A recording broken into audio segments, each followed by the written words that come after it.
This evening really is a great pleasure to introduce Ian, particularly as he is a member of KDMC.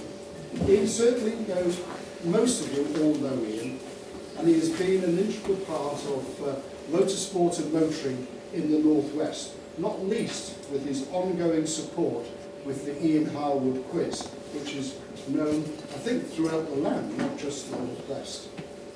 And Ian continues to actively support. Okay, the quiz, I'm sure you'll be able to see that along with many of Ian's trophies and memorabilia as you go through the evening. Anyway, more importantly than my rabbiting on, let me introduce Ian himself, what I'm sure will be an excellent and informative evening. Ian Harwood. Thank you, and thank you for coming. I know that a lot of you come a long way, and it's like the quiz nights. I'm always thanking folks for coming a fair distance, so thank you all very much indeed. Now, I begin this challenge to talk 50 years of sort of my motoring and motorsport. I'm not sure I'm going to squeeze this into 2 hours, so there might be a little bit of leapfrogging ahead, really. But my love affair with wheels started in 1956. I had 2 hours, 3 hours off school to take my driving test in Chester. The headmaster wasn't too pleased. Harwood, you were missing chemistry and English literature to go and drive a motor car. Well, I thought that was a fair swap. Anyway, I passed, I had to report back. So 1956, September, was when I had the freedom of my life, really. Cars came along. I had a little single Le Mans, 1934 single Le Mans, which I never really fell in love with. But the car that did change my life was I had a very nice 1939 MGTA, which I bought in '58. And luckily this car had been in Gibraltar most of its life. It was built in '39, belonged to an army major who was shipped over to Gibraltar when war was declared, and it came back into our country in '53. So when I bought it in '58, it was really just had 5 years in this country. How it changed my life, there was about 6 or 8 of us used to meet up for coffee in Parkgate on the Wirral. And this particular night there was a young lady there, and she was very nice, and she was looking for the car. Later became my girlfriend, and in 1964 we were married, and next year we got a diamond wedding, and she's Val here.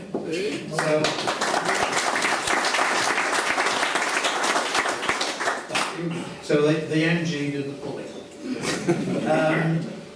After the MG, well, I bought a Dello, which my wife wasn't, or girlfriend she was then, wasn't very pleased with. This is the hill climb type Ford-based little like noddy car. So that didn't last too long. And then I got a tin top, would you believe, an A35, and that I had for about 3 years.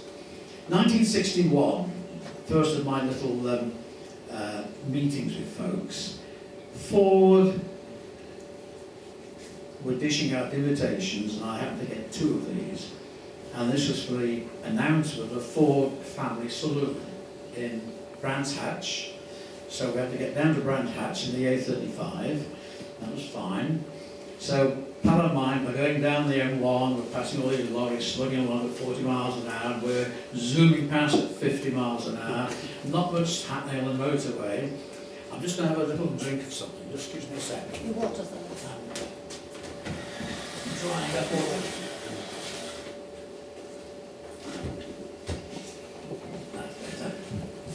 So halfway down the M1, and we left at 6 o'clock, I suddenly see these 2 pricks of headlights in my mirror. Well, that was exciting. It's the best thing that happened so far. And I said to Barry, my pal, I said, my God, there's a chap coming down this motorway pretty quick. And I'm watching the mirror there. And sure enough, I hold the wheel of my A35, and wham!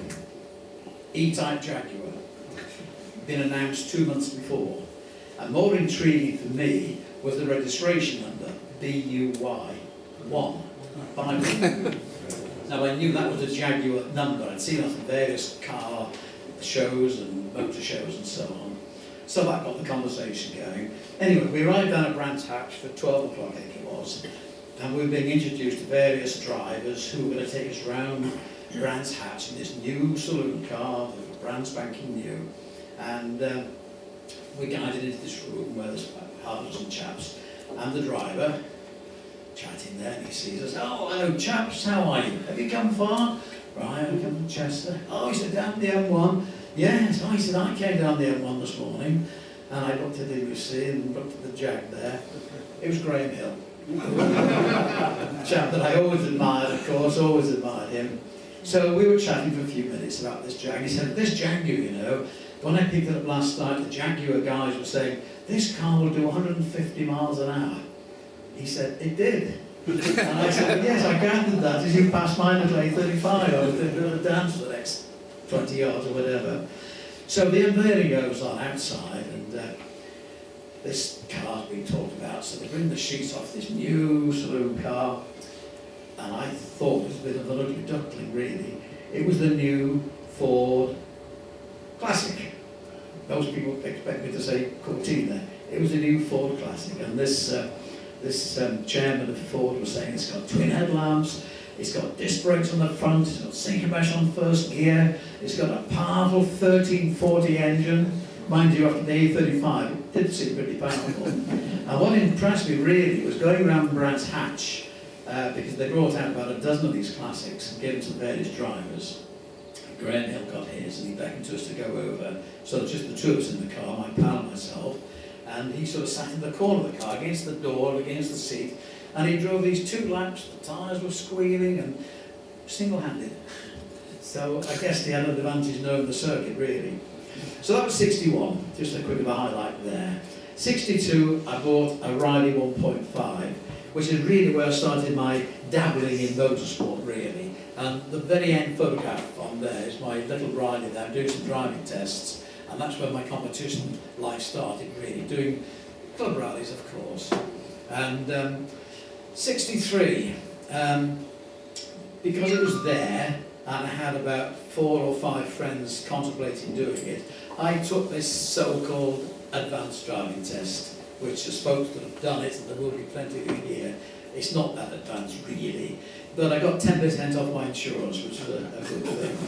So that was that. I kept the Riley until 64, when I got a new 1200 Anglia. And about 12 months after this, I decided, well, it was all right, the car was quite good. I spotted a Shorrock's supercharger kit in Motor News. So I bought it, 30 quid. So I put it on, and 1 or 2 of my learned friends said, you know, that 1200 engine and this 3-bearing crank, it won't last too long. Well, I was mindful of that, really. So I put this supercharger on, started the engine, took it about 1500 RPM, all sounding well, went to 2000 revs, and I went gently up our road, not accelerating too hard. Well, it was fine. After about 3-4 days, I was getting a bit of welly, it coped all right. And the noise, it was deep growl from low revs, it was singing at the top end of the revs. So I thought, right, it's time to give this car a bit of rallying, maybe. Real Motorclub's Godleth was quite a popular event in the 60s. And we took this Ford Anglia up to the start there, and all these loads of Cortina and Mini Cooperess and so on. Fortunately, it was a bit foggy, very icy. These guys couldn't use the extra power, and we won the Godleth. And I think we ruffled a few feathers because nobody knew the car or me. And so it was quite a nice introduction. And then we had a second on a Bala Motorclub rally, third on the Slaters, and we started getting a bit of assistance then locally.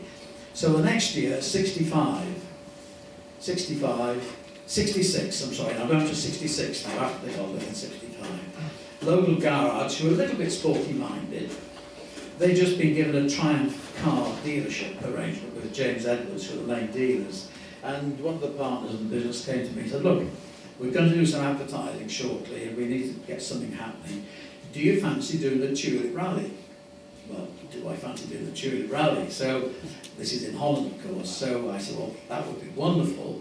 But he said, I want to tie with another driver, this is somebody else you know actually, Graham John. And Graham John and I have been pals for many years, still are, and we said, well, all right, yeah, we'll do the Tulip Rally, we'll share the driving, share the navigating, and so on. So that was all agreed, and they paid for the entry and so on. And they decided, in our interest, the Wirral Cars, the company, they put a kilometre speed ahead in the car for us, then the trick would be in kilometres to time with the road book, the tulip arrows and so on. So we get down to Noordwijk in Holland, Soeterneering, and then we go upstairs, have some sleep, get the road book, come down the next morning, and we're busy then looking at the route basically with the map and the tulip diagrams we have, and that seems to be okay. And whilst we're sitting in the car park, and there's hundreds of people milling around, this little Dutch boy comes up, he's about 12 I suppose, and he's looking in the window and he leans over my shoulder and I'm behind the steering wheel. Oh, he says, this car's modified. No, I said, it's completely standard. But he said, your speedometer, it shows 220 miles an hour. No, I said, it's kilometres. Well, the speedometer head put in. It was equivalent to about 120 probably. So he walked away a bit disgruntled. The class was very heavily contested. This was Group 1 up to 2000cc.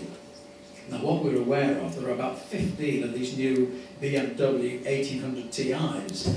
There are about 6, 8 maybe of the Volvo Amazons, a couple of Opels, German registered, and there's one Triumph 2000. So that's it, okay. The tulip rally in those days, there was a silversmith who used to make these wonderful silver tulips. So high. And if you got a class win, you got 3 tulips on a plinth, second in class was 2, third was 1. And this is what every British driver's ambition was, to get a tulip, really. So off we go. And it's all tarmac, really. And both Graham, John, and myself were quite pleased. The car's going very nicely. We're picking off these odd cars on each of the stages. And we get them into the Ardennes, and the main time control, also a halfway control, which was midnight-ish. It's a 2-day rally. And near Malmedy, near Spa, and they've got this big service area, and there's food, and the provisional results are on display. So we have a little nosy there, and yeah, one of these Opels, they've got nice racing overalls, nice crash hats, all matching with the car colour scheme. So yeah, that's okay. Second was one of these many BMWs, and third was a Triumph 2000. So we were quite chuffed with that, really. We hadn't expected to be perhaps third, but it was happening. Second part of the rally, we're up in the Ardennes. It's quite foggy. We do a couple of the cols up there, the col de Fossile and so on. And most of the tulips were quite tight, 6, 7 kilometres between junctions we were told about. But there were 1, 2 were a bit long-winded, and one was about 18.7 kilometres from the previous junction. So we're motoring through, because it's still dark, and I'm just being told that the next half kilometre there'll be a slot off to the left. And just as I got this, I saw this tyre box on the road, braked hard, had to reverse, slot up this little road, to be found that just as we turned the corner there was one of these BMWs reversing back, so we hastily did the same thing. So accelerated again, another 100 metres, more tyre box on the road, but the correct slot, which we took, and off we went. So we, nothing else really there. It was quite a nice event, and we were picking up different cars. And we get back to Noordwijk, and it's a wonderful presentation they have there, all these silver tulips, oh boy. And the main winners, well, Rano Altonen won the event in the Cooper S, second was Vic Elford in the Works Lotus Cortina, and third was Peter Harper in the Sunbeam Tiger. But they didn't matter, it was a class we wanted to see about. So first in class, the presentation there, and it's this German Opel with the matching. So, okay, that's fair enough. A few seconds behind him, one of these many BMW 1800 Ti's. And third in class, another BMW. Oh no, what a damn to our third place at halfway. So we went down to have a look at the results closely there, and yeah, we were fourth in class, and we missed this third in class and a tulip by 10.3 seconds. And of course we lost about 20-25 seconds on that particular slot. So there we go, that's rallying, isn't it? Now then, 66. The back end of 66, the same company said, look, would you like to do the RAC rally? We're very pleased with your results on the tulip. Well, I said, yeah. They said, well, look, we'll lend you our Cortina GT. One of these partners had got this GT, set up LSD, uprated suspension, engine I suspect was standard. So we're there, we're a lowly number, 126. But at 127 was a Mini. Nice couple of guys there, we were chatting to them. And this was my first introduction to this navigator, Nigel Rayburn, bless him. So, and he was navigator for Richard Hudson Evans, who became quite a well-known motoring correspondent. So that was it, nice meeting Nigel then, and we've kept in touch till his death, sadly. Porlock Hill was our demise. We went through a couple of tight bends on whole Porlock, and I felt the car get a bit of a twitch just before the flying finish on the thing. And when we stopped to get the time card, I couldn't pull away. This terrible grating noise. We broke the half shaft. And it was the LSD that got us the last few yards, of course. So we retired. So I was quite pleased with this GT, and at the time, end of the 66, I was doing some business with Phil Simister, who, of course, well-known rallyman, main Ford dealer in Macclesfield. And I've been demonstrating all these higher hoists that we were agents for. And I'm glad to say that he bought the hoist. So after this, we're having a cup of tea, and we're in his workshop there. That's what's his new cars coming in for servicing and PDI checks and so on. And I saw this little sort of lonely Mark I Cortina in the corner of his workshop. And on close inspection, I recognised the registration number, 12YMA. And this was the Cortina that he campaigned Motor News with. And I think he came second, no one will know this, he came second, I think, in the championship in '64. So, I said, there's your old Cortina. Yes, he said, I've got to decide what to do with it. He said, well, to put some fresh wings and a bit of paint, or sell as is. Well, I said, sell as is, just tell me about it, really. Well, he said, it'll start on the key, it's taxed, MOT. Are you interested? Well, I said, maybe. Come jump in, he said, I'll take you up the road. So we go up the road, through the lane that he knows very well, of course, and I was quite impressed with this car. So we get back and we do a deal, and I knew that about £630, I think, in '63. So I'm just thinking, what the heck's he going to ask for this thing? Anyway, we did a deal at 250 quid, bought as is. So that was all right. So we took this home. Val was quite interested in it. She drove it a few times, and I quite like that GT. At the same time, the Berkeley Rally, Chester Motorclub Berkeley Rally, was coming up in December, it was. So Val says, listen, you come second for 2 years in this event. I'd like to have a go in this in the Cortina. So, okay, we get set up, she gets a navigator, Jeff Pickett, navigates for her. She goes and wins the Berkeley.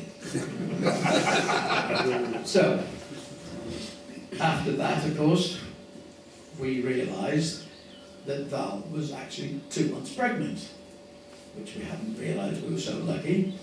So, of course, our daughter was born in July, and this daughter still tells us, don't forget, she says, I am the youngest person that's won the Berkeley. A 2 month senior.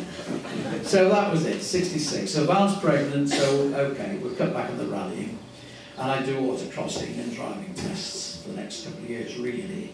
And to cut a boring story short, the same things happened for those 3 years. I was lucky that I won the Welsh Autocross Championship, 67, 68, 69. And the Players number 6, the National Championship, was quite aggressive. I won the North of England class with my Cortina and later my escorts. So that was okay.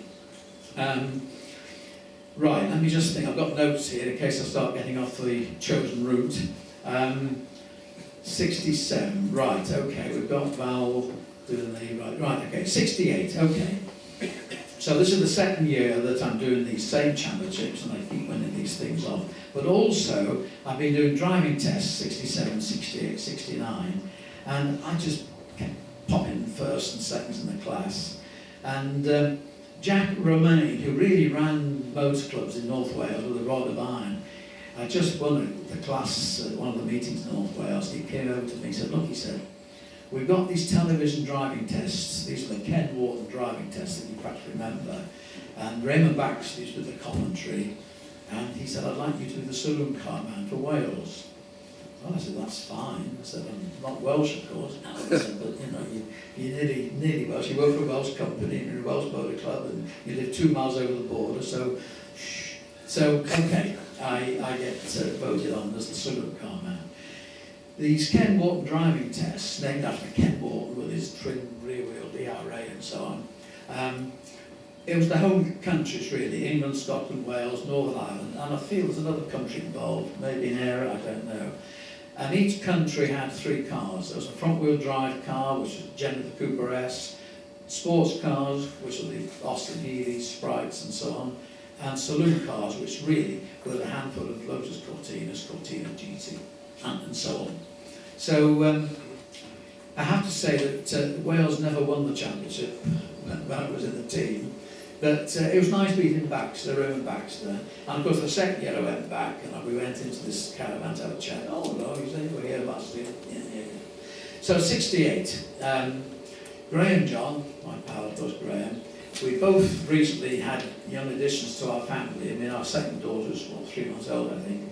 And Graham said, you know, should we ask the girls so we can do the RAC rally?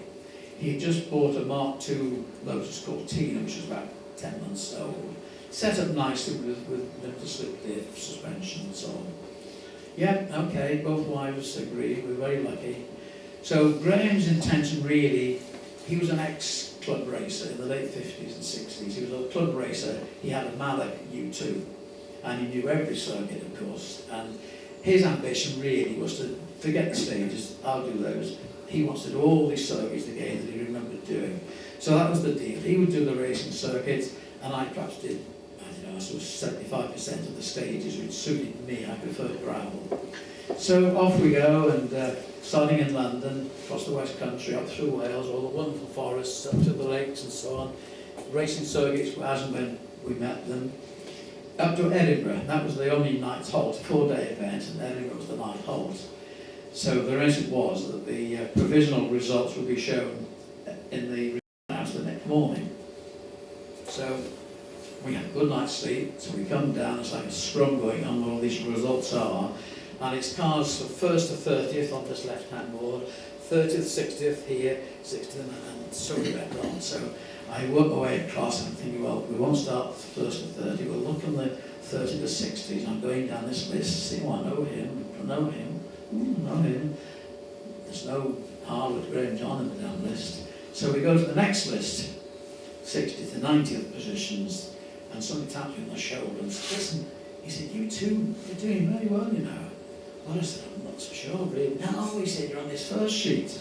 So we go over there, 1st to 30th. He said, you're here. And we were 14th overall.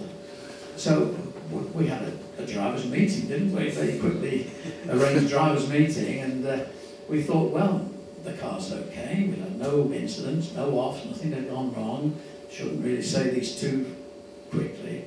So we decided we'd carry on as we were. I mean, I was comfortably 9/10, I suppose, occasionally 9.5. Graham, I don't know, but he enjoyed himself. So we come down the east side of the country, we do Ingliston, it's Edinburgh there, and come down the east side of the country, and of course you've got these grueling peels and so on, all the Yorkshire stages, and we're still picking up the odd racing circuits, Croft and Thruxton and so on. And we get back to London. Now we didn't really know how we were doing, but the results are coming out, and we were quite relieved really, because we came 8th overall. So that was quite okay. We thought it was a good weekend's work that, and I thought that would be helpful for sponsorship maybe, and seeding arrangements later on. So that's 68. I had put a twin cam engine into 12 YMA, the Cortina, because I was starting to be under pressure with these twin cam engine escorts that were arriving on the scene. So I built this twin cam from bits and bobs, from motion induced 3 rods here, crankshaft here, cylinder head here, and I got this engine all ready and then assembled it, and okay, it was all right. It went quite well, I have to say. And I was aware that these escorts were arriving on the scene, so 68, over the winter of 68, I was keeping an eye open for an escort body shop. I couldn't afford to buy a complete car with a young family and newish home and so on. So one of the guys I knew was in the workshops at Quick's, in the body shop, and he gave me a nod. He said, look, he said, we've got a 3-week-old Escort GT with 680 miles on the clock. He said they've decided to reshell it because of the age and so on. There'll be a shell available offside front damage. So I spent a couple of weeks chasing the assessor who was doing the job, and I said, look, I'd like to buy that shell, please. And he said, we've got a few people showing interest. Anyway, I bought it. I don't know what I paid for it, but I bought it. I'd already given Frank Pearson a bit of a nod to say, look, if I buy a damaged shell, he said, we can do that. So he did. He jigged it up and got it going. And I spent the winter 68 looking at bonnets, boots, doors, and everything else there. So we got this car built up. I used the engine from 12 YMA, the gearbox, and the rear axle, the LSD and so on. So I transferred those into the Escort, but of course front suspension, being rack and pinion as well, it's totally different.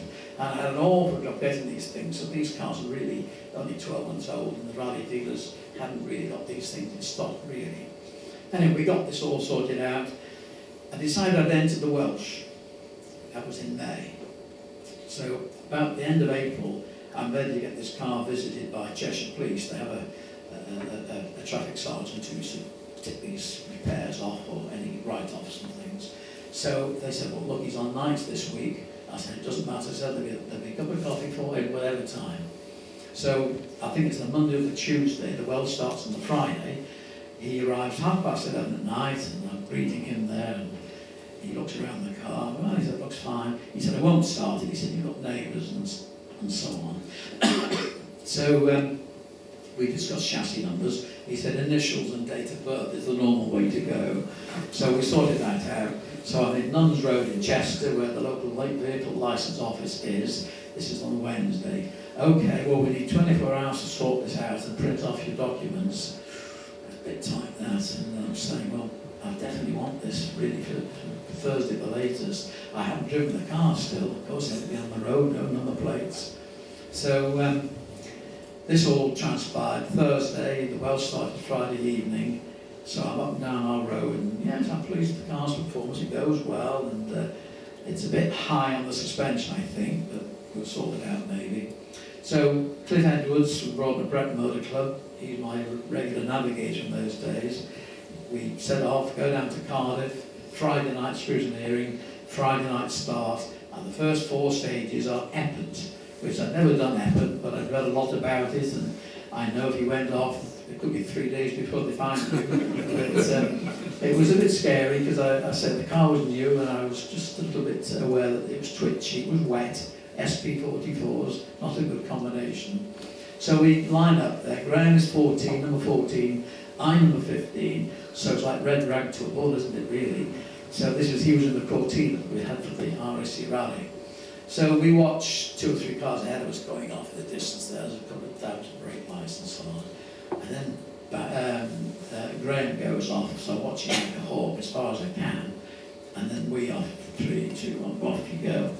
And I have to say that first 10 minutes of rallying with the Escort, I think it's the hairiest 10 minutes I've ever had.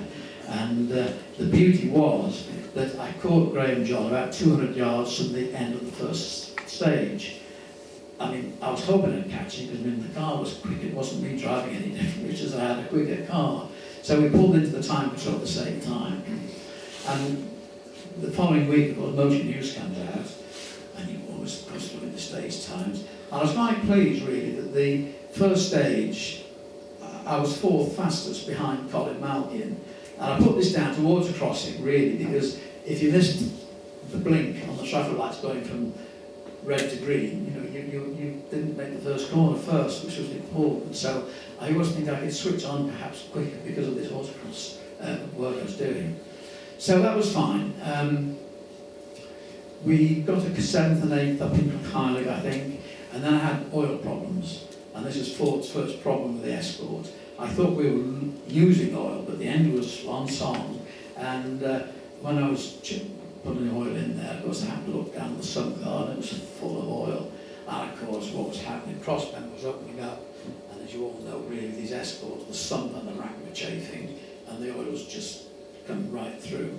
So Dovey, halfway through Dovey, oil lights on, I called it a day because I didn't want to spoil anything. So I get back to doing players number 6. I missed 2 events. 1969, The last round was up at Morecambe. Now, Tony Mason was the MC. He always did a good job there, and this year they had Miss World being driven around the circuit. They got in an open-top car, and there were 2 or 3 racing drivers there with different saloon cars and things. Static, not being taken around the circuit, of course. But the highlight really was Hanno Mikkola. He was arriving in a brand new works escort that he was picking up from British Vita. And of course he arrived, and it's like beating around a honeypot, really. Everyone's cramming on this car. It looks absolutely fabulous, and the engine, oh boy. So he goes through scrutineering because he's going to do some time runs to show us how to do it, basically. The trouble was that the scrutineering would not pass the car. Now we all know when you run the fuel lines inside the car, you have to have the fuel line protected. British Vita missed that. They sent this car up with this bare metal fuel line where we could all see it, and the scrutineer just would not accept it. So, okay, so Tony Mason's there. He said, I'll have to ring Stuart Turner and tell him what's happened. So, brave man, he rings Turner, and they said, well, Turner says, well, who's there with a competitive escort? So they ran through 2 or 3 names, apparently, and Stuart Turner said, well, look, ask Ian Harwood if he'll let Handmaker drive the car. It'll be on Ford's usual sort of bend and mend, as they called it. If they roll it, they repair it. If they blow an engine or gearbox, they repair it. So I was delighted that Hannah Mitchell was going to be driving the car, really. So he comes up, Hannah Mitchell and Tony Mason, Val, my 2 daughters, to the care. We're up there for the day, of course. And he's a very pleasant young guy, a little bit shy, really. Different people coming up to say hello to him, shaking his hand. And we do the morning runs, and it's just to get to know the circuit, really, not timed, but I'm anxious to see how this car sounds and looks. And yes, it's a bit high, really, but there we go. And Hannah did say later on that I would drop it an inch, maybe. But during the time, our 2 daughters, one's 2.5, one's 15 months, my elder daughter used to spend the days at rallycrosses and autocrosses there, sitting in my crash helmet and wobbling around. It was great fun for a 2-year-old, wasn't it? This day we had 2 helmets. So our younger daughter's 15 months old, so she waddles over and she sits in Hannah's helmet. Well, he's quite tickled by this. These kids go backwards and forwards, backwards and forwards. And after about sort of 30 seconds of this, he freezes and he points down. Poo-poo? Poo-poo? Being a young unmarried guy, of course, he pictured the worst, so we laughed. No, they're all right. But we kicked them out, of course. We didn't want to have an international incident, so we put this kid back on what they normally play on. Our helmets bulletproof. So second, in the afternoon, we do the time runs, and the arrangement is, because I had to get a 3rd in class to get through to the final, I said I missed 2 rounds, and it was a tight finish. So I do my 2 laps, and up to that point, I'm fastest in the class, by 10th of a second, I think it was. Hanno goes round, does the 2 laps, and of course, he's 2.5 seconds faster than me, so it shows that the car's still got a lot left in it. But it was great speaking to him, and he came, we were parting company, and of course, I didn't know at the time I was to meet him again when the World Cup Rally was being run, which he won, of course, somewhere. There we go. Behind you. He's behind you. Yeah. Anyway, that's it. So, 69. So, I do the Players No. 6 final at Silverstone, the infield at Silverstone. That's a filthy day, and the car comes back, well, it's just caked in mud, and I was embarrassed to drive it home, really. Cal Withers is on the phone. He said, I've got Don Barrow on the phone, he said. We've been chatting about different things. He said, he's doing this Tour of Mull. Oh yeah, I said, I read about this. And the Tour of Mull was going to emulate really like the Isle of Man, the TT. The whole island was shut down. The hotels, the traders, the pubs, the restaurants were all open for this rally to happen on the tour, on the Mull Island. So Carl says, but the trouble is, he hasn't got a driver. Jim Bull can't do it, or won't do it. They're wondering how they'll get 180, 200 miles for the Motor News qualification.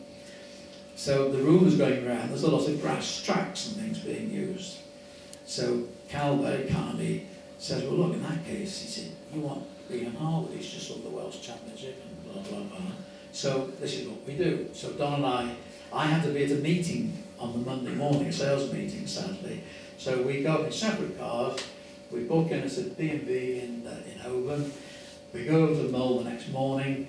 Most people had been there for 2 or 3 days wrecking. I mean, rumour had it that Will Sparrow and George Hill had been up with their wives for about 5 days, wrecking every inch of road they could find. Poor old Don was confronted with a set of maps and roads that he didn't necessarily look how they were, the T-junctions were. So whilst I'm getting scrutiny here and putting the lights on, because I don't need lights on a motor crossing, Don gets a lift round to see 3 or 4 junctions that he's not happy with. So, okay, we get back. So the first car's away, 10:30, Saturday night, Tobermory, thousands of people, wherever you looked on the stages, there were people there, and it was very nice to see everybody showing an interest. And first stage, there's 2 or 3 very bad jumps, but we didn't know they were there till last minute because we're not doing any wrecking. And we're airborne for yards and yards and yards. And of course, I punched one of the rear little steins, the turret box gets pushed out. I couldn't believe this, having rallied the Welsh and done different motocrosses, no problems. First stage on Mull, and I got Don Barrow, this legend, navigating for me. Anyway, we carry on. We passed the Minute Man, which is nice, and we repair these, well, I don't repair, I take these build signs off later on. So we did really most of Mull, perhaps 2 stages we did with 1.5 shocks, if you like. We did the rest of Mull with no rear shocks. So it was a great relief. Halfway, we were 6 seconds behind George Hill, who was leading. Will Sparrow was 3rd and Frank Pearson was 4th. So I thought, well, that's all right, keep it cool, because I knew Don needed some good points to win his Motor News Championship for the 3rd time. No pressures, of course. So we start the second half, and Don, I think, manages to find out from the marshals how we're doing compared with Hill and Sparrow. And yeah, we're all right, we're all mixing the times. So we come to, I think it's the penultimate selective, still dark, but the spectators everywhere. And we've got this fast white. And Don said, right, 200 yards, there's going to be a slot off to the right. 200 yards, 100 yards, where those people are. There's a gang of people there, they're obviously on the junction. So we scream down, handbrake turn, twiddle down this rabbit hole, really. And we go quarter of a mile plus, quite narrow, and we come to a 5-bar gate that's locked. Oh my God, and we can see the road we want, just see at the other side of the gate. So, can't turn around, so we have to reverse this quarter of a mile or so. And I can't open the windows with the branches into the car. So we go back onto the road that we left. All these spectators all backed off because we confused them a wee bit. And then on a cattle grid, they wanted to see these cars at speed on the cattle grid. And I thought I had seen an arrow on one of the posts telling us to go straight ahead. Because we didn't really see this when we were approaching it. It was completely unseen, and Don hadn't had a chance to wreck it, of course. So I'm afraid that was Mull. We slipped down to 4th place. But it was a shame, but second in the first, the halfway was quite encouraging. Next week is the Targa Rusticana, John Brown's version of Motor News Rallying. Martin Holmes rings me. Now, he's been around with Chris Slater and Peter Russell Brooks and so on. And he said, look, he said, do you fancy doing the Targa Rusticana with me? Well, I said, yes. He said, okay. He said, so I didn't know Martin. So we met at the start. I think it was perhaps Dan did on Wells. So he did what Don did. He sort of gets to the seat for the first time, makes sure it's to his liking and the angle's right, checks where his potty lights are going to go and so on. So the Targa Rusticana, so off we go. And Martin said, my God, this is a tight rally. And it was, really. And I must confess, for the first time, I think for a long time, I showed up, we're back on the second selective, perspiring. And we get to the halfway halt, John Bloxham leading, and we slotted in second. So I was all right, George Hill is 3rd, but breathing down our neck, really. So, okay, quite pleased with that again. And second half, we crack off, and the ignition light starts flicking on and off, and then it stays on permanently. I go under the bonnet, much to Martin's frustration because we're losing second on the road sections, and I check everything's all right, no loose belt, no loose alternator, these. So it was obviously altered itself and was getting trouble.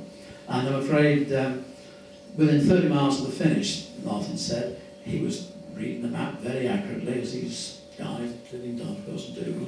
And he's telling me about this 90 right coming up, 90 right coming up, in 50 yards, and we suddenly go downhill on gravel.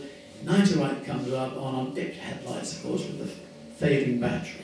And the result is that photograph just here. That Martin took the photograph there. But it does say, fortunately, that we were second at the halfway. So this second at the halfway is getting a bit of a nuisance. It should be second at the finish. But that's where the prizes are, of course. 1970. Now, this is the year of the World Cup Rally, which is probably where I need to just focus a wee bit. I did the Seven Dales with Martin. That's a tremendous ride, the Seven Dales. It's half stage in the Saturday daytime. Saturday evening, you've got a 200-mile motor news type navigation thrash. And again, we did the forest sections. We come back at this big, like a transport cafe, I suppose, on the Yorkshire Moor somewhere.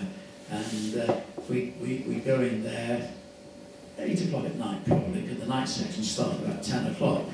And as I go into this cell before, I think it was motel area, transport place, the Lacey Motorclub organised the Seven Dales, and they also organised one of the Players Number 6 events, which I knew them through doing the Players Number 6. So these 4 or 5 guys, including Jeff Williamson, jumping Jeff Williamson, "Hey Harwood, I thought you're an autocross guy." He said, "You're second behind Bob Bean." So that was okay, I would settle for that. But unfortunately, towards the end of the rally, motor news, quiet zones and so on, we're going through a quiet zone, third gear, slow, no throttle, and there's a hell of a clatter under the bonnet. Well, I know that's terminal, so I switch it off, did the clutch, and I took the cam cover off. Yeah, we broke the camshaft, so that was another one out. Now then, I think perhaps I will just start talking about the World Cup Rally, because that's the thing that I think catches most people's imagination, maybe.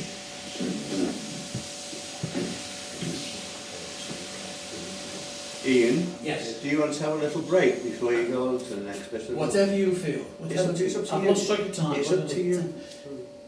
I can. Whatever you. What's the? Does anyone like to have a?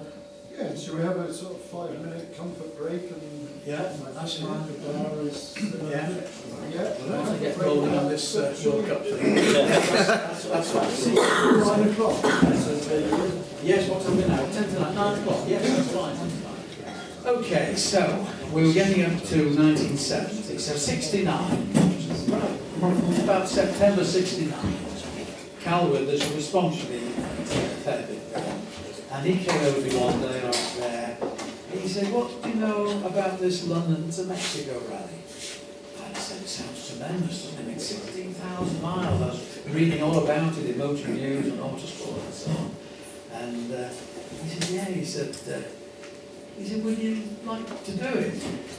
Well, I did a double take to see that he was serious. I said, "My God, Cal." Well, I said, subject to, obviously, my wife agreeing to it, 2 youngsters, work agreeing to. I said, "I'd be absolutely enthralled to do it." Well, he said, "Give it some thought," he said, "and give me a tinkle back in 2 or 3 days' time." And I said, "Well, yeah," I said, "Reading in Motor News," I said, the big decision really is whether you give a 2-man crew or 3-man crew." And that was something that I didn't sleep for the next night, just thinking about this. So I'm eliminating different people, and I'm thinking, well, co-drivers, got to be somebody that I get on with. It's got to be somebody who I feel comfortable when they're driving. And it's got to be somebody who can wheel a spanner if necessary. And of course Frank Pearson kept popping up in my thoughts. So I thought, well, I'll go and ask Frank. I thought, I won't bring him, I'll go and ask him. It was a big decision there. So I go through and see Frank. I said, "Oh, listen, Frank, I've got something very exciting here which I want you to be involved." I said, "Cal Withers has offered me a drive on this London to Mexico World Cup Rally next year. Would you be interested?" Well, yeah, it'd be different, wouldn't it? That's Frank and his most exciting. So we sort of discussed it in more detail, and The only thing that worried me a little bit was Frank, I thought, had like a stomach ulcer problem.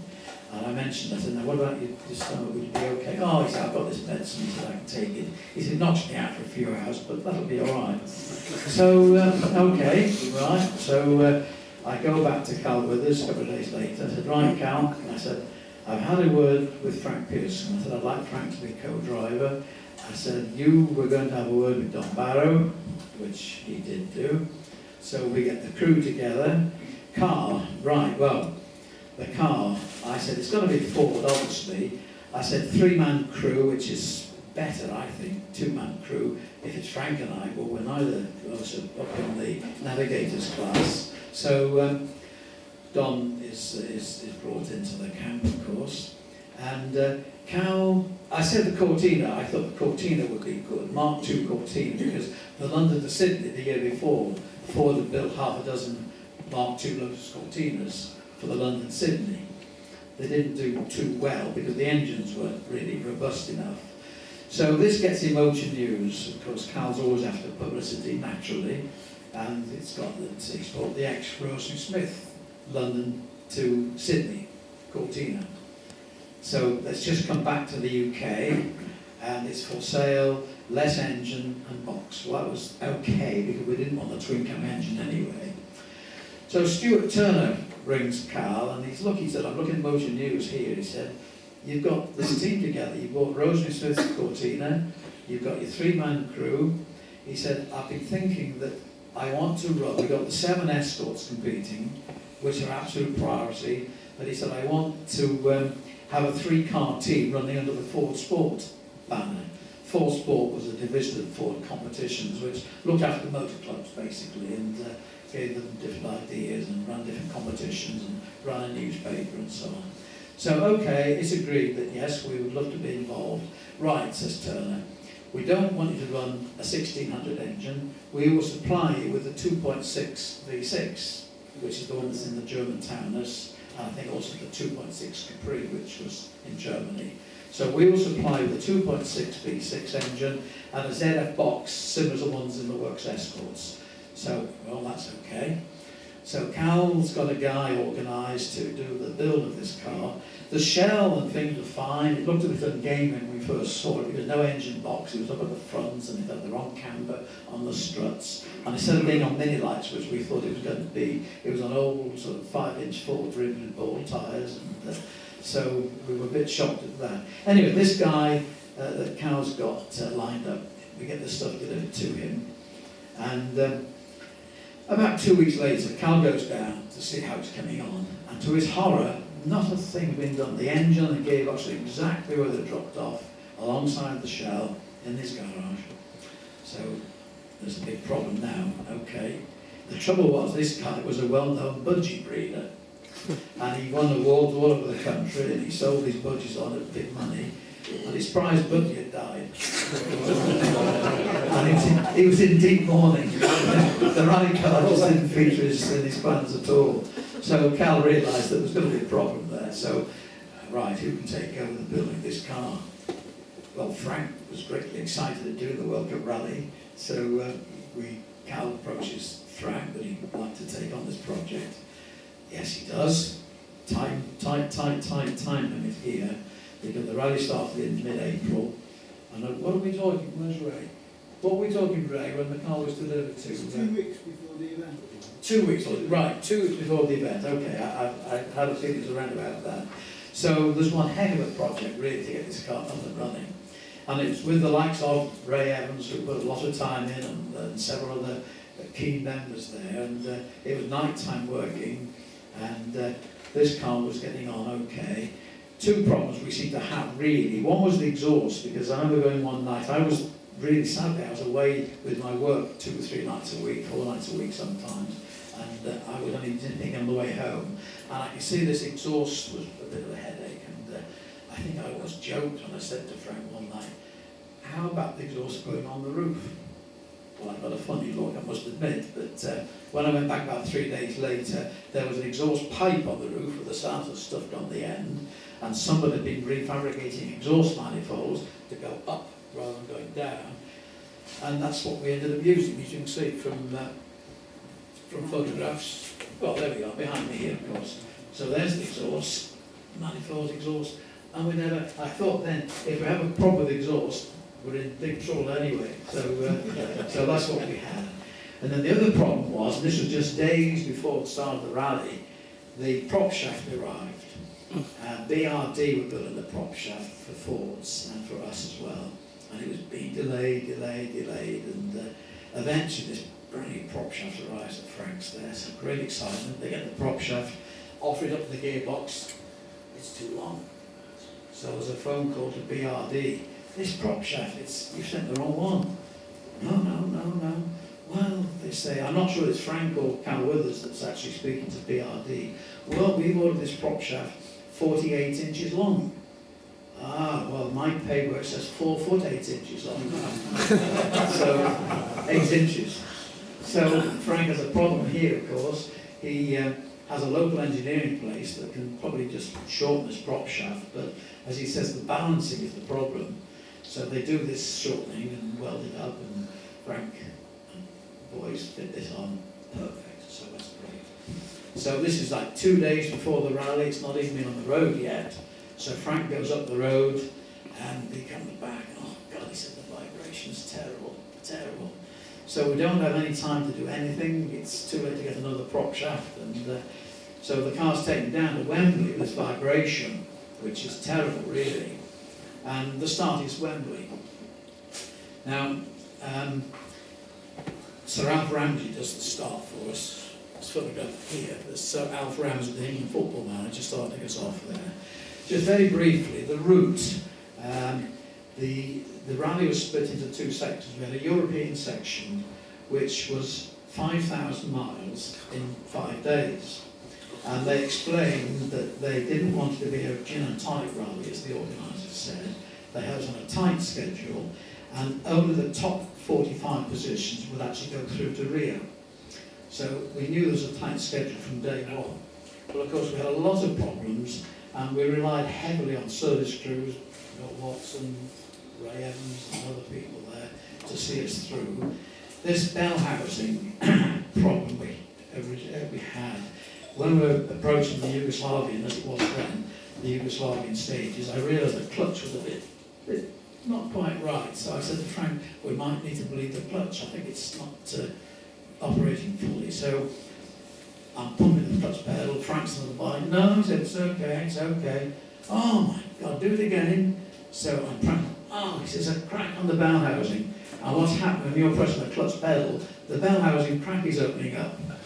So, right, well, we can't do much about it. We have 3 very rough stages in Yugoslavia, and we get through then to Monza. It's the main time control. The Ford boys are aware of us being there because we're in this 4-sport team, but they're busy looking after the escorts. And they come over, I believe you've got a bell housing problem. Yeah, so we show them what's happening there. So about half an hour later, the boss comes over, Stuart Turner. You've got a problem with your bell housing? Yeah, so we showed him. Oh, geez. Well, he said, look, we'll arrange for another bell housing to be flown out at Lisbon, the final time control. He said, I doubt you'll have time to change it, the schedules are very, very tight. So, okay, that's noted. So we go through then up to the Alpine sections, the Monte Carlo rally. My favourite pass or col on the Monte Carlo rally is the Col du Turini, which Lorna Harrison was there recently, there she is. There's a lovely restaurant at the top of the Col du Turini, and this was a time control when we did the World Cup rally. And incidentally, I took Val up there about 10 years ago. We were caravanning down in the south of France, and I said, I'd like to take up this Col du Turini, because she's heard so much about it. I used to listen to Raymond Baxter doing this Col du Turini at midnight and 4 o'clock in the morning when I was a teenager, so it's always been in my thoughts, this col. So we go up to this lovely wooden chalet at the top of the col, and the 3 valleys, and I said, we'll have lunch there. And I go inside, and there's this wall.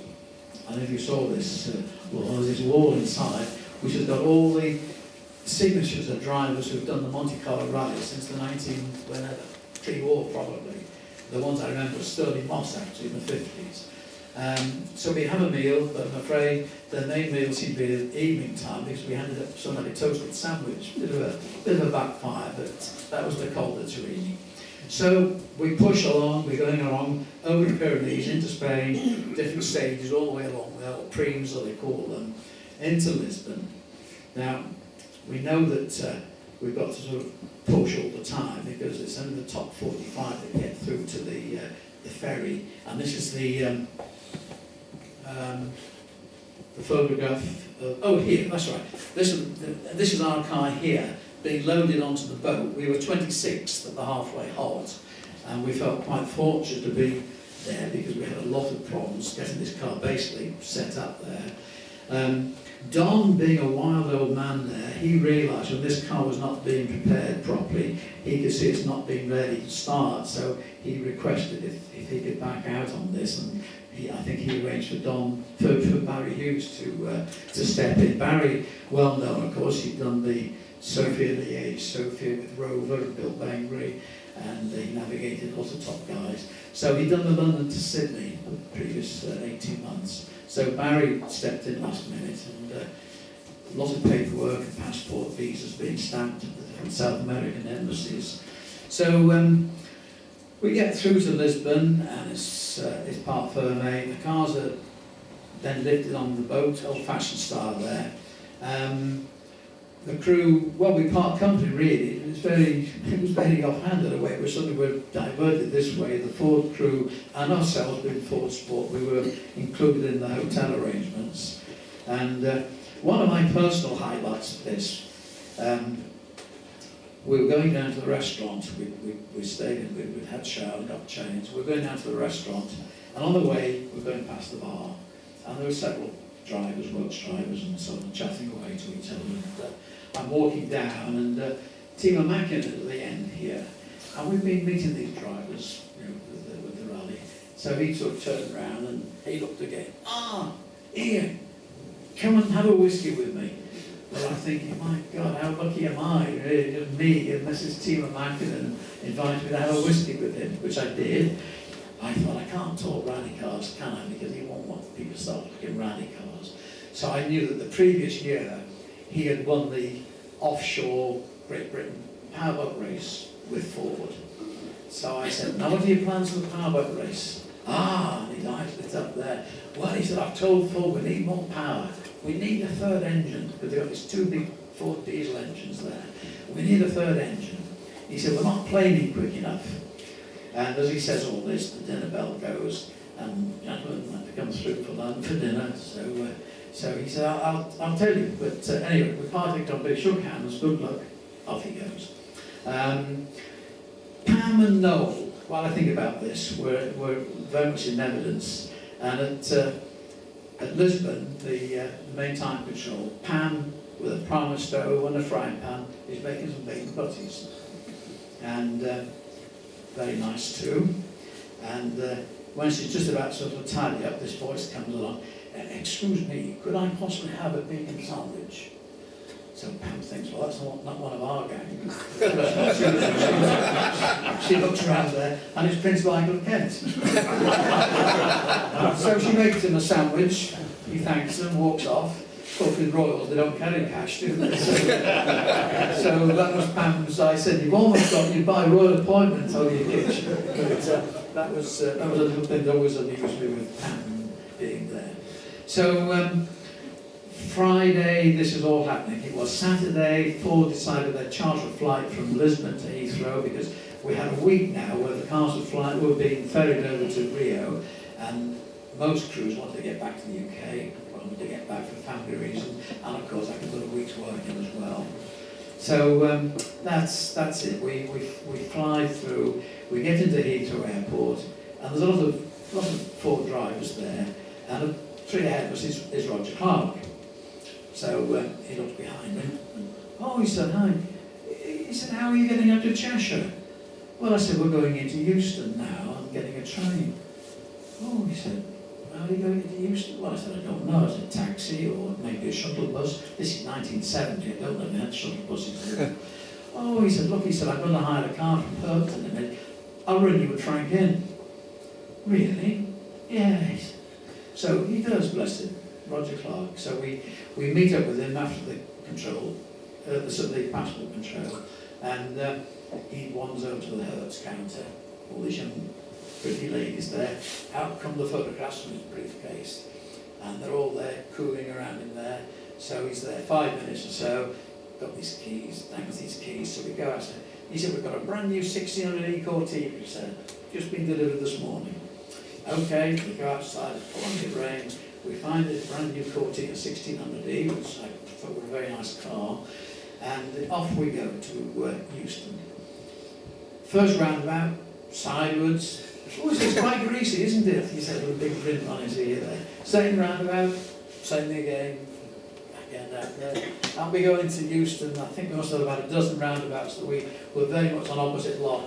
So it's nice to see the master doing it. So he does, fair dues, he drops us off at Euston and then he goes up to Narborough, slightly different way. So that's it, we get home, we have a week. Now, whether I've got time, the journey back down, I was at home for a week. The following Saturday, Ford sent me all the information through the post, the flight schedules from Heathrow to Lisbon, and then we had a charter flight from Lisbon to Rio de Janeiro, varying airlines, the Brazilian airline. So Val drops me off at Chester Station, 9 o'clock, I've got this connection with crew, so I say my bye-byes and we get on the train, and we get to about Delamere, I think, and the train comes to a halt. So we're there about 5 minutes, 10 minutes, and I'm thinking, well, this connection's going to be a bit tight, really. And then we start going back to Chester. Blimey.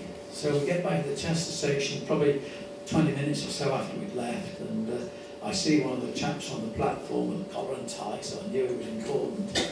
So I said to him, look, I said, I've got to get this connection, or a connection down to Euston. Oh, he said, there's a power failure at Delamere. And I said, well, look, I said, I'm going out this afternoon to Lisbon. So I dig out my Ford paperwork, thought it might just weigh a little bit. So he said, oh, you're going to Rio. That's the plan. He said, go and see the station master, just see what they can do for you at crew. So I go and see the station master, and I explain I've got this connection, and then I've got to get to Heathrow, and then Lisbon. So he said, just can I take your paperwork for a minute? He said, I'll just do some phone calls. So he takes the paperwork, which worries me, but it's the only copy I've got. And he's back in about 10 minutes. Right, he said, the plan is, he said, this train you've been on is leaving again in about 8 minutes, getting through to Crewe. He said, there's another train coming down from Glasgow, stopping at Crewe, Stafford, Euston.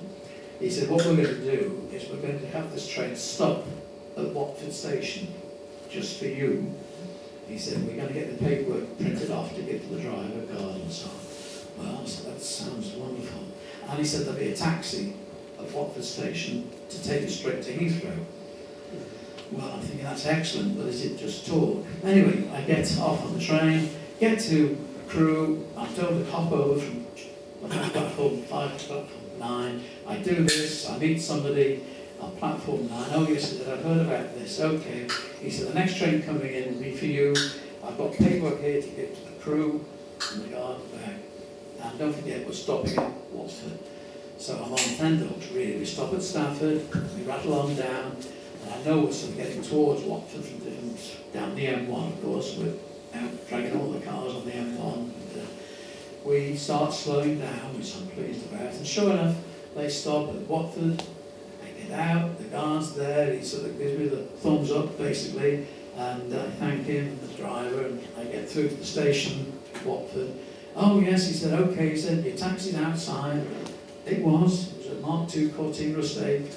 The driver was there, took me straight through to Heathrow, and I should have been there for 2:30 latest. I was there about 2:20, and I met Barry and Frank. Oh boy, were they so relieved. I explained the mess I had with the trains and so on. So we flew off.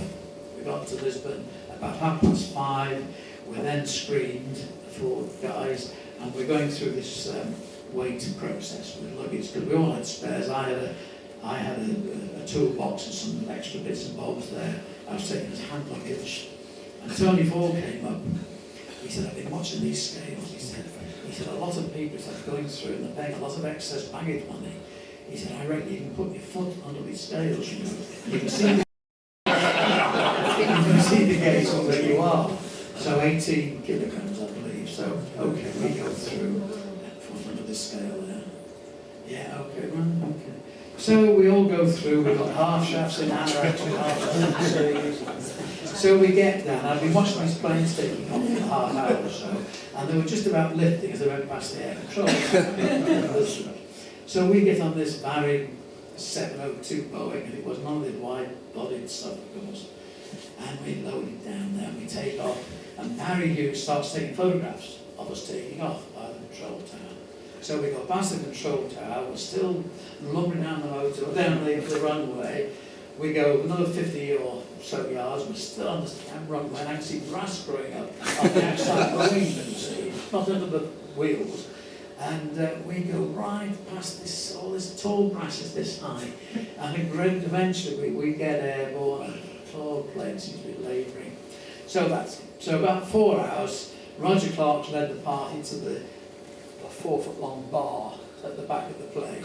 So Roger's in control there, and the pilot comes over after about 4 or 5 hours, and he says, listen, will everybody please take to their seats?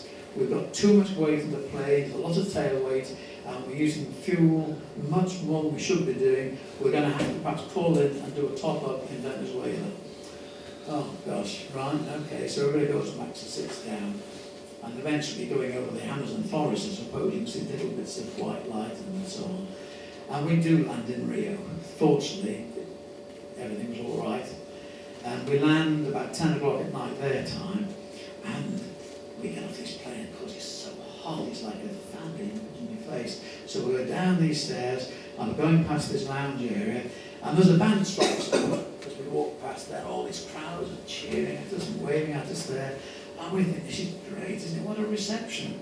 So we go inside to the passport control again, and about 10 minutes after, this band starts up again, and everyone's cheering. And this time, it's the Brazilian football team who are arrived.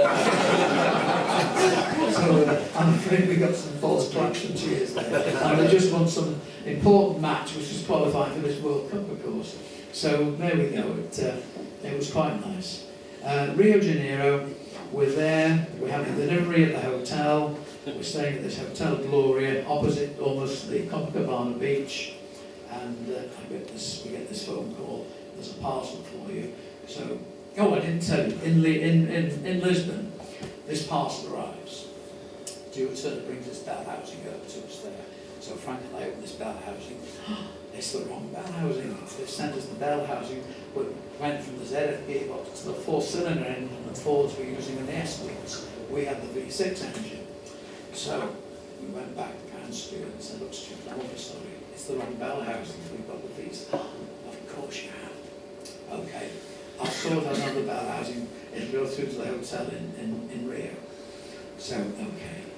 The other thing on the servicing side, very briefly, Ford had made it quite clear that if any of the Escorts were to retire, the highest placed Ford, whether it be Australian Ford, American Ford, German Ford, British Ford, whatever Ford it was, it would be brought into the servicing network. And that was a very, very nice thought, really.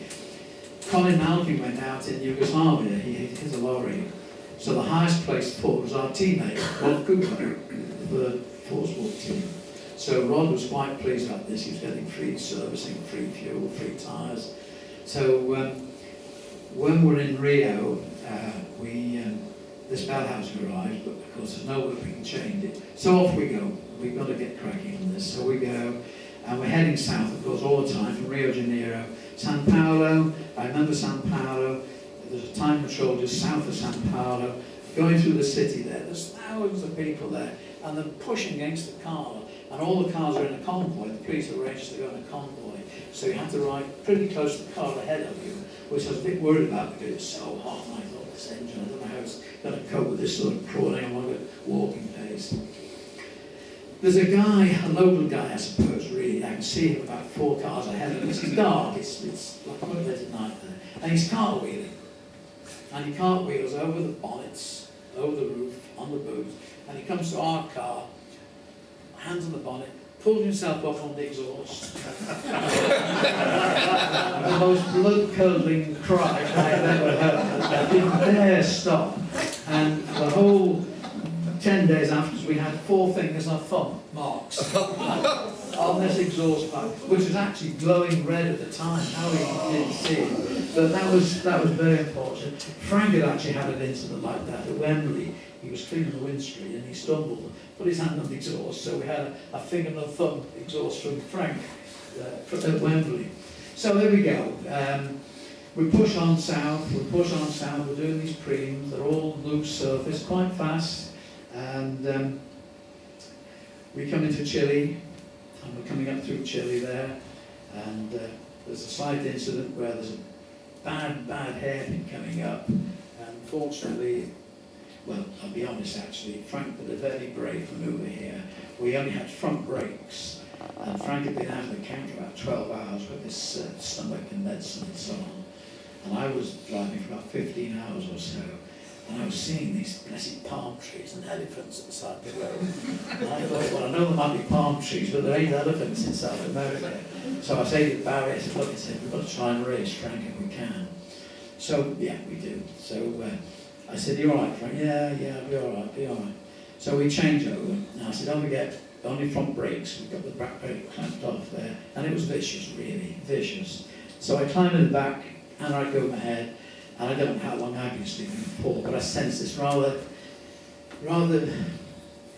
frightening cadence braking, on off, and the next thing, we've gone off.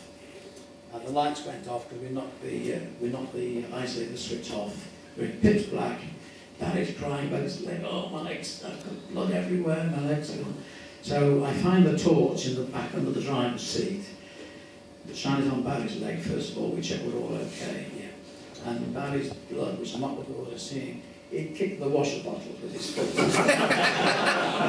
So he had a very wet leg, but it doesn't water that. Frank opens the door, steps out, another blood-curdling sound. He drops down about 4 feet. His shoulders are level with the bottom of the door. We've straddled the ditch. But the thing is, and I mean, I did praise Frank on this, he was very, very sad and sore about this, but 40 yards further down this rather nasty slope, rough, potholey, front brakes only, he picked up this hairpin bend. Now, after about half an hour or so, we've been trying to arrange this and that, and I said, just let me have the torch here. There's no light pollution at all. It was pitch black. You couldn't see your feet. So I went down this road, and it was 30 yards or whatever, and there's this nasty hairpin bend with all these wreaths there.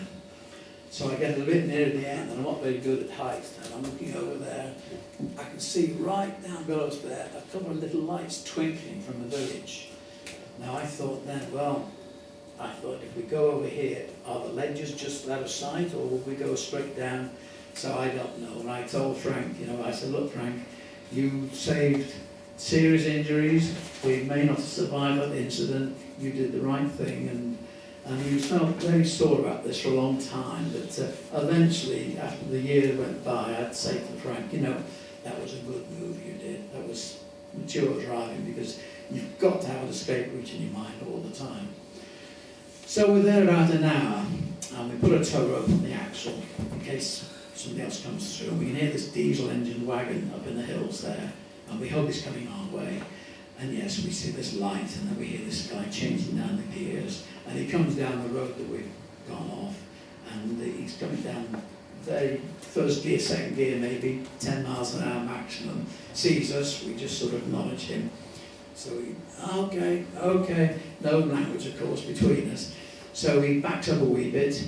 We've got the rope on the Cortina. He has a chain permanently there in front of his big wagon there, twin rear axle, frees on what lorry it was, hooks the chain up, reverses back, pulls the car off, but the front suspension's pushed back too far. He has a look at this. Mechanic, what's there? Yeah, see. So, okay, he goes ahead of us, backs up to us. He's got one of these hydraulic tailgate lifts, which I hadn't seen before. It's in 1970, and it was a world I hadn't seen. So he drops his tailgate lift, drops the base about 4 foot by the width of the wagon, and we pull the Cortina onto this, strap it on, and we go down and past this hairpin bend, and he points to these reeds, and he says, Maud, Maud.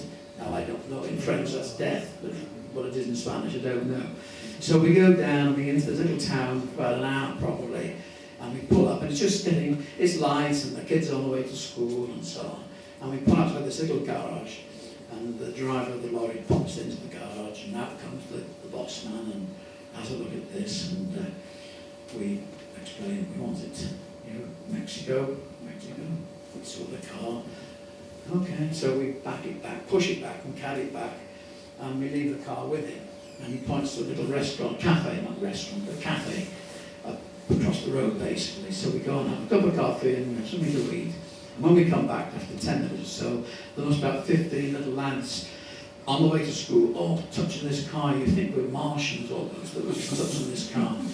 And this police chief arrives in this Jeep, very smart, in the belt, leather riding boots, cap. So he speaks impeccable English, and he's the captain of the area.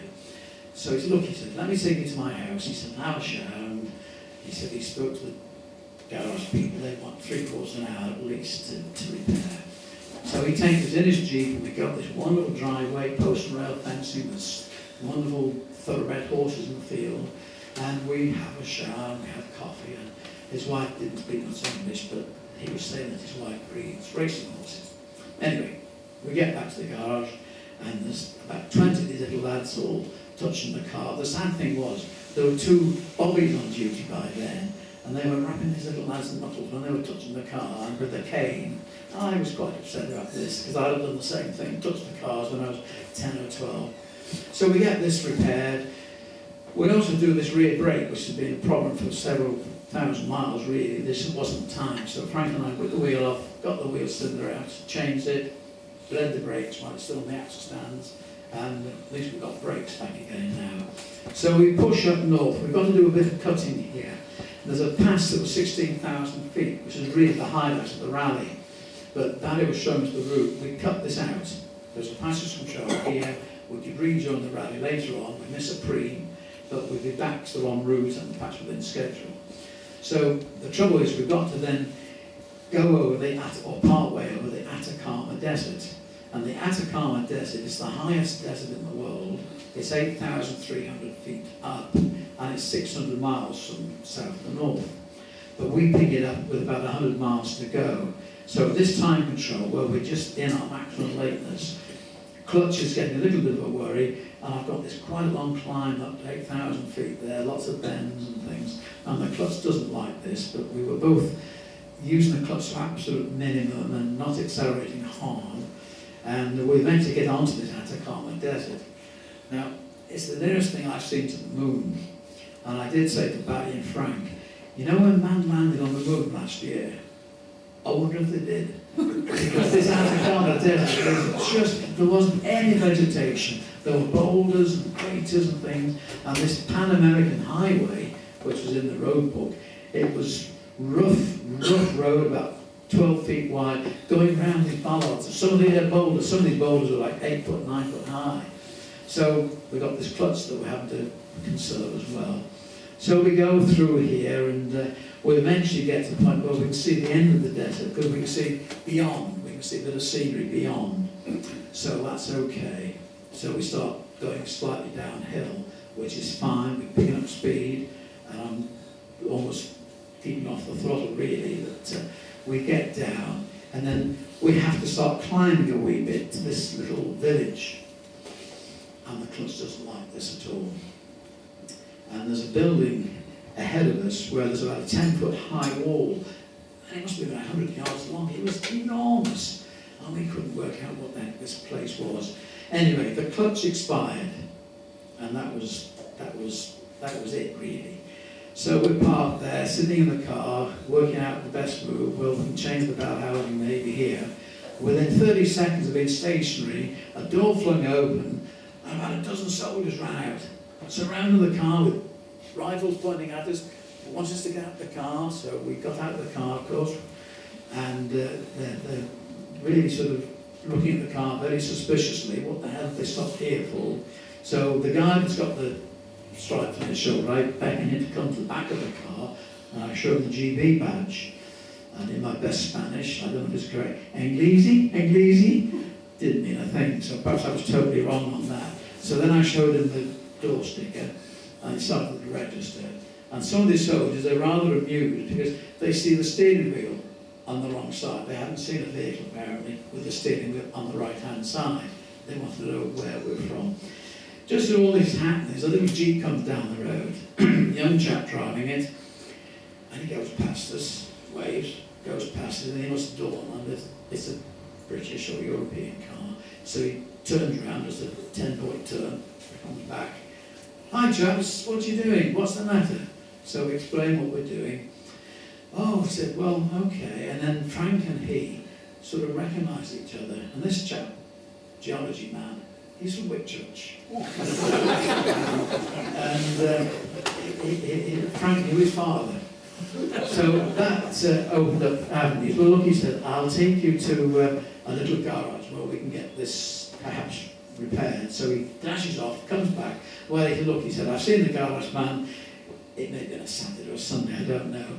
He said, you can use the ramp. Well, that's great. So we get towed up there, and we go onto the ramp, pushing the car onto the ramp, trying to find the switch. Frank's there, and I'm here. And I found this cranking handle by one of the pillars, 4-pillar. I said, there's a cranking handle here. Oh, I said, I've got one. It was a hand cranked ramp. So we thought, well, it's all we've got. So we start turning it. Oh, God, it's so tight, it's dry. It hasn't been used for years by the looks of it. So we're taking out, and Barry started to get a bit impatient. Look, he said, we've got this main time control in Lima. We've got about 50 miles to go. And he said, you've got an hour and a quarter. Well, we haven't even started the job. So we're getting this car, and slowly it creaks and groans, and it gets out of line, jams, we have to straighten and start again. So we get this car about 3 foot 6 high, and we think, well, that's going to have to be enough. So we get the tools out, get the bell housing out, we've been given 3 times, and we dive under the car, take the bell housing off, prop shaft off. I switch the bell housing while Frank's putting the clutch on, release bearing, back in again there. Frank's right, you've got an hour now, that's all you've got now, you've got an hour to get to Lima. Okay, Manny. So we do this, we bleed the clutch. So right, we also then, of course, have to get some timbers to come down on the ramp. So in the next building, there's some fairly rotten looking 6-inch by 2-inch probably, 8-9 foot long. So we get some of these down, the bit dry down the bottom. So we put 3 of these on each side of the ramp. I'm chosen to drive it, you know, the driver. Okay, I reverse, and this timber's creaking and groaning, and so we stop, we come back. There's some oil drums down there as well. So we thought, well, okay, we've got a couple of oil drums each side, so we drag these over, Frank and I, empty ones. And okay, that does. I was just glad the exhaust was on the roof, because the angle we were coming down, had we had a conventional exhaust, it would probably dug into the ground and given us problems. So that was it really. We got this clutch change, and we tidy up as much as we can. We leave the ramp still 3 foot up in the air, and off we go. And the first 30 miles is quite quick. It's open and there's no traffic around, so we can push pretty hard. And as we approach Lima, the capital, of course, of Peru, you get this traffic build up. And I didn't want to upset local drivers really, so I'm carefully overtaking where I can. And I realised probably, I don't know, 50 yards, 100 yards ahead, there's a convoy of army lorries doing about 20 miles an hour. So we get to the point where we're about 4th car back from the army lorries, and I'm thinking, well, nobody's overtaking. There's obviously some rule in Peru, you don't overtake these lorries maybe. So we're falling in line, and Barry's, well, come on, you've got 5 minutes now, we're still got to get to the city centre. Well, we couldn't really, nobody's overtaking, there were cars coming the other way. We eventually arrive at this time control, and we're about 18 minutes over our maximum lateness, and that was us really out. And we were very lucky that the hotel we were, the control there, that we could book in there overnight. they're arranging a flight for us, the hotel were, and there's a BOAC flight going from Lima to JFK the next morning, and the crew were staying at the same hotel. We got the car to arrange, the organisers said they would sort this out. There was a big, obviously, port at Lima, and there was a company sailing from Lima to Liverpool. So we hand the keys over. I think I took the car to another, I forget now. But, so that's it. So the next morning, we're ready, we're washed and showered and breakfast. We go to the airport, and we're due to take off at about 10 o'clock. And one of these chaps we'd seen at the hotel the previous night said, look, I'm sorry chaps, we're going to be delayed. The weather radar isn't working, and there's a fair bit of turbulence ahead. All right, just what I wanted to hear. But we're there for an hour, and he comes back again. Okay, he said, we'll be half an hour, and we're leaving. There's just the three of us and two other guys, American guys, business guys there. So it's just the five of us on this plane. And we're going up to JFK via Jamaica. Our first call was in Montego Bay, and then Kingston, and then out. So we have a rough old landing, really. The plane really is swinging around there. So we're there, and the crew say, look, don't get out, we'll be loading up. We've got about a dozen, 15 local people going up to Kingston. So these guys and girls come out, they're all brightly coloured there, they've got bands and trumpets and all sorts of things there, and they're going to some calypso. So whilst we're in the plane, I start striking up, and that's all right to a point, and then we get the okay to take off. Well, we do, but this plane's twisting around there, and it's only like a half-hour flight to Kingston, and all these guys and girls there, they're all absolutely motionless. I was just waiting for them to be vomiting and so on, but they didn't. And we get up to JFK, just speeding things up a bit, and of course we missed our flight to Manchester, but BOAC were going to organise the flight to Heathrow. And whilst we're at JFK, you've got these television screen type things. I mean, it's 1970, so things have come on, but there's some ticker tape things coming through. And when we left Lima that morning, and this young chap that knew Frank, he was a geological guy, and he said, look, I can't stop, he said, because we've got some activity on our graphs of earthquake movement. So when we got to JFK and reading this, there'd been a massive earthquake of a little town called Antofagasta, which we were due to go through. And when we got home, because Val was aware there'd been this earthquake, she knew we were in that area, but you can't just find a phone and go to book it for 8 hours in advance. So, of course, when we got back to the UK, I believe about 10,000 people had been killed in 1970 with this earthquake. So basically, that was our run, really. The little garage where they did the repairs in Chile, quite amusing, really. When we came back, having been taken to the police chief's place there, they got some tyre black and a paintbrush, and you won't believe this, really. The name of the garage, and we're in the middle of Chile, Garage Williams. And the little town we were in was Victoria, and then Chile. So there we were, middle of Chile, Garage Williams, Victoria. You think you're back in good old Wales, but that was there. So that was really our rally, really, and we came back, and there's a photograph of the car coming back into Liverpool, a little bit dishevelled the way they've got it swung there. But a wonderful experience, and a lot of publicity. Cal had a lot of publicity. Ford were quite pleased. They hoped that we might have got the over 2 litre class, because at one point in South America, Chile I think we would be, we were like 13th overall, and Ford put these things into press, and apparently we're all set, so I heard afterwards, we're all set to have the class up to over 2 litre class winning, which was supposedly going to be us, but it didn't happen quite. But there we go, that was the 1970 World Cup rally. I've missed a lot out, of course, because I know it's a bit late, really. I'm just going to see how much time I've got, because... Okay, it's 10 to 10. Are we on for another 10 minutes? Yeah. Right, okay, so 70. So, Cal Withers offers me a job as manager of Withers. He'd been after me for 2 or 3 times, and I wasn't interested because he was sponsoring me, and I thought the sponsoring might go into my wages maybe and whatever. But anyway, we get back with the publicity that we were getting, and look, he said, the job's here if you want it. Okay, I did. So this is about August, I think, when I'd given my notice in and worked in to Cal's place. About September 70, we get a phone call from Ford. Chris Slater is doing the Sherry Rally, which is based in Spain, of course, and it's based around Jerez in southern Spain.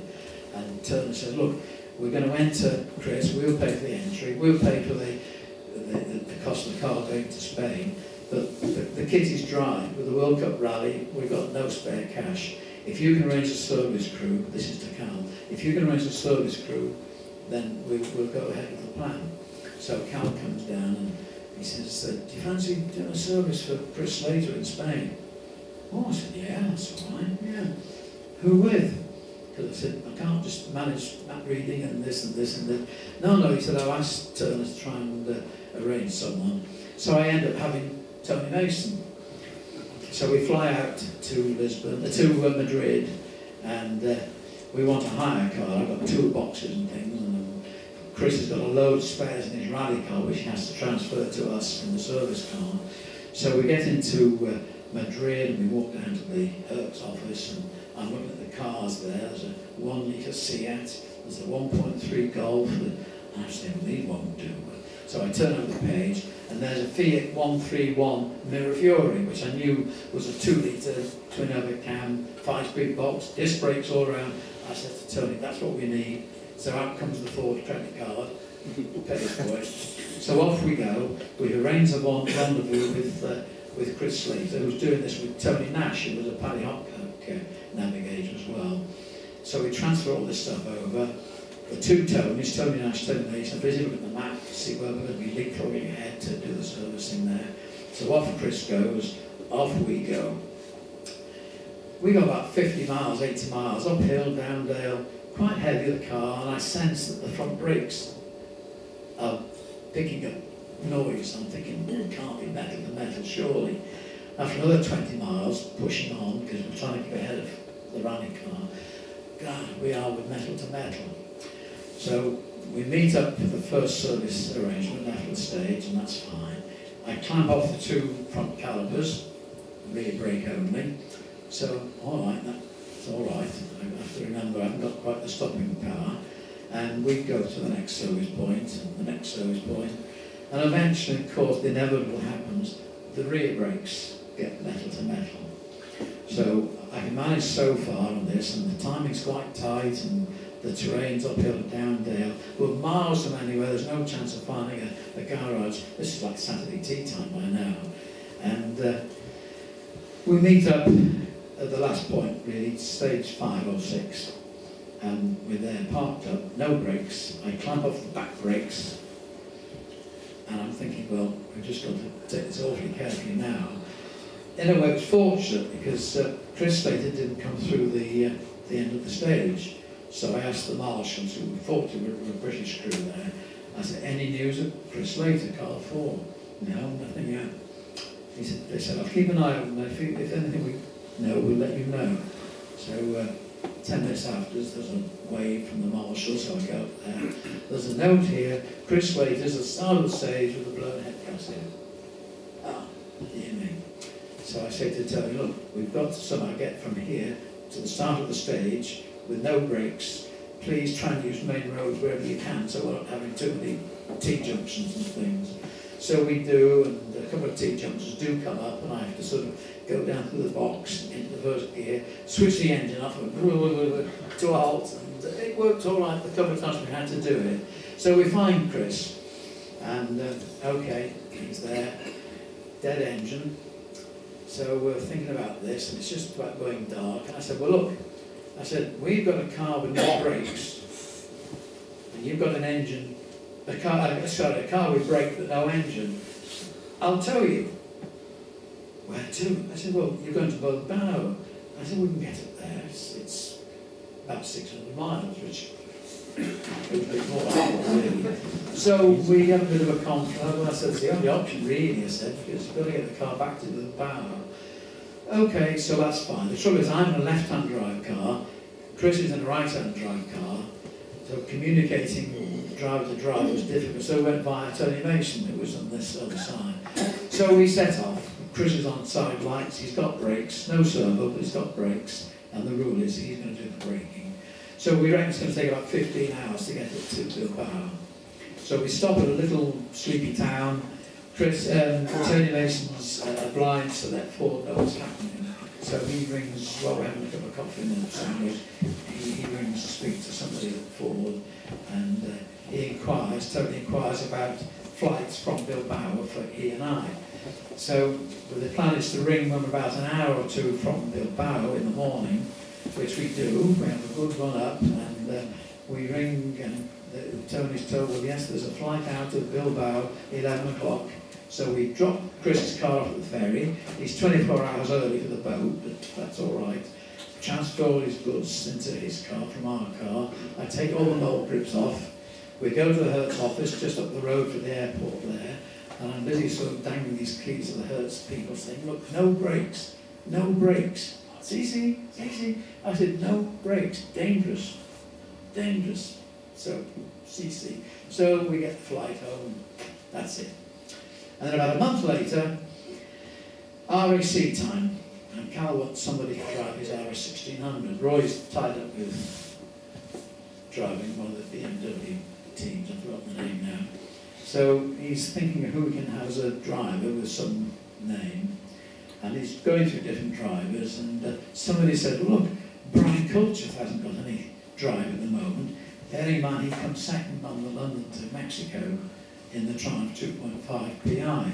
So Cal gets word to Brian Culture, would he like to drive his RS 1600? So they have a meeting, and Brian Culture comes up to Knutsford, and Cal gives me a tinkle on my phone in the office there. He said, Brian's just said he's never driven an Escort before. How about you going up to Delamere with your Escort and let Brian have a little play, see what... Well, I thought, well, that's all right. Ham and nickel at 1 year, Brian calls it the next year, puts a bit of a CV on the car, doesn't it? So we meet up and we go to Bolton Park, near Lodge Corner, down near Forest there. There's lots of little tracks there, which I didn't know anything about really, and I'm sure we shouldn't have been there. So I said to Brian, well, there you go, Brian. But he said, you do the first bit, let me see how this car is with you. So we got this Forest then. And we said, they're quite lively, aren't they? And I said, yeah. I said, they're all right. I said, they're a bit twitchy compared to your Triumph. Yeah, he said. So we change over, and I get out, and I stay on the road in case anybody's coming up the road. And I can hear Brian doing these sort of 2 or 3 sort of sprints and stages. And he comes back grinning from ear to ear. My God, he said, they're so different from the Triumph. But he said, I like it. So anyway, he did the RAC and he came 8th, and that was quite a nice sort of end. 71, I'm just pushing forward quickly. 71, I do the 7 Dales, this time with Ron Crallin. He contacted me and said, I see you've got an entry, TBA, co-driver to be announced.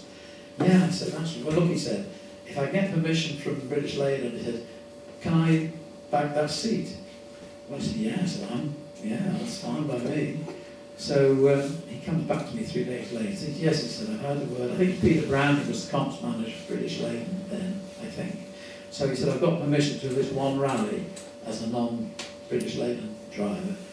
So we do the 7 Dales. As always, it's snowy, it's icy and so on. But very fortunately, we come 4th overall. The first 5 places, you've got free internationals. Well, of course, coming 4th, all the good ones have been bugged, haven't they? So at 4th, I had the choice of the Circuit of Ireland or the Scottish. So I opted for the Scottish because I like forest rather than tarmac. And I ended up doing that in Cal's car. My engine had expired on the Welsh. I had a firm sponsoring me in doing the engine work, but we went through a phase where the engine wasn't reliable. They were getting too much power and not reliability. And the Welsh and the Scottish are only 3 weeks apart. So Cal said, look, put my engine in your car. That's very good, thank you very much. Half an hour later, why not use my car? Which was a bit of a dog, really, ADX, ex-works car, but it was their rallycross car, and Chris Slater had been rallycrossing in Holland and Lyden and so on. So, okay, we do the Scottish, Nigel and myself, and I'm afraid we broke the gearbox on about 7 or 8 staves, maybe. So, that's that. So, 71, that is. So, 71, RAC time, I get a phone call at home about 3 weeks before the RAC, about 9 o'clock at night. Hello Ian, it's Stuart Turner here. Well, I knew it was him because I knew him, full stop. And I said, hi Stuart. He said, I've just got a provisional entry list for the RAC and you're not doing it. No, I said, I've had quite a heavy season. I said, I can't really afford it, to be truthful. Well, he said, I've got a deal for you to think about, and I need to know the next sort of 48 hours. He said, I'd like you to do the RAC with Joginder Singh. Now, Joginder Singh had won the East African Safari 3 times. He said, I want you to do this, share the driving with him.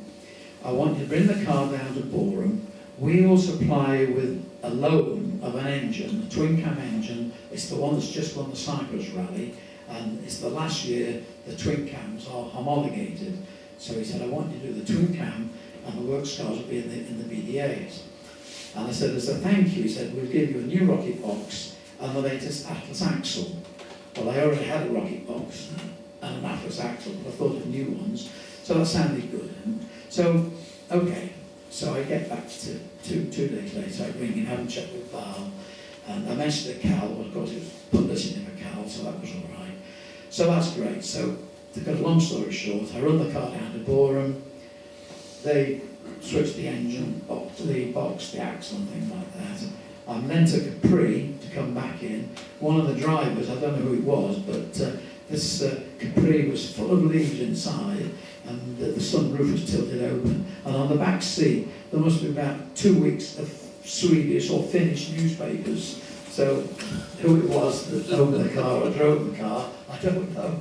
But so that was it. And Ford did all the work on the car. I went down, picked it up. So we do the rally. Now Joginder Singh is flying up from Nairobi. He's coming up to Crewe Station. We arranged to meet him. I'd already asked Val. I said, it'd be quite nice if he'd stay with us rather than going in a hotel. And Val said, yeah, that's fine by me. And I checked it with Turner, Stuart Turner. Yeah, that's fine. They saved us money. So he arrives at Crewe, we meet him, and we go home. And the next day I'd run into Winsford. Only a short time. It'd been like 12 hours, 13 hours flight up from Nairobi and Heathrow and trains and things. And the second day, so Val gets the mirror in the evening time, and he says to Val, he said, I'd like to borrow your kitchen tomorrow night. He said, I'd like to cook you a chicken piri-piri, Nairobi style. Oh, that's interesting. He said, it won't be hot, he said. He said, the curries are only hot in England. He said, wherever else we have curries, they're not hot. So the deal is that tomorrow night he will cook an evening meal for us. And by this time, our 2 daughters are getting quite sort of pally with their new mate.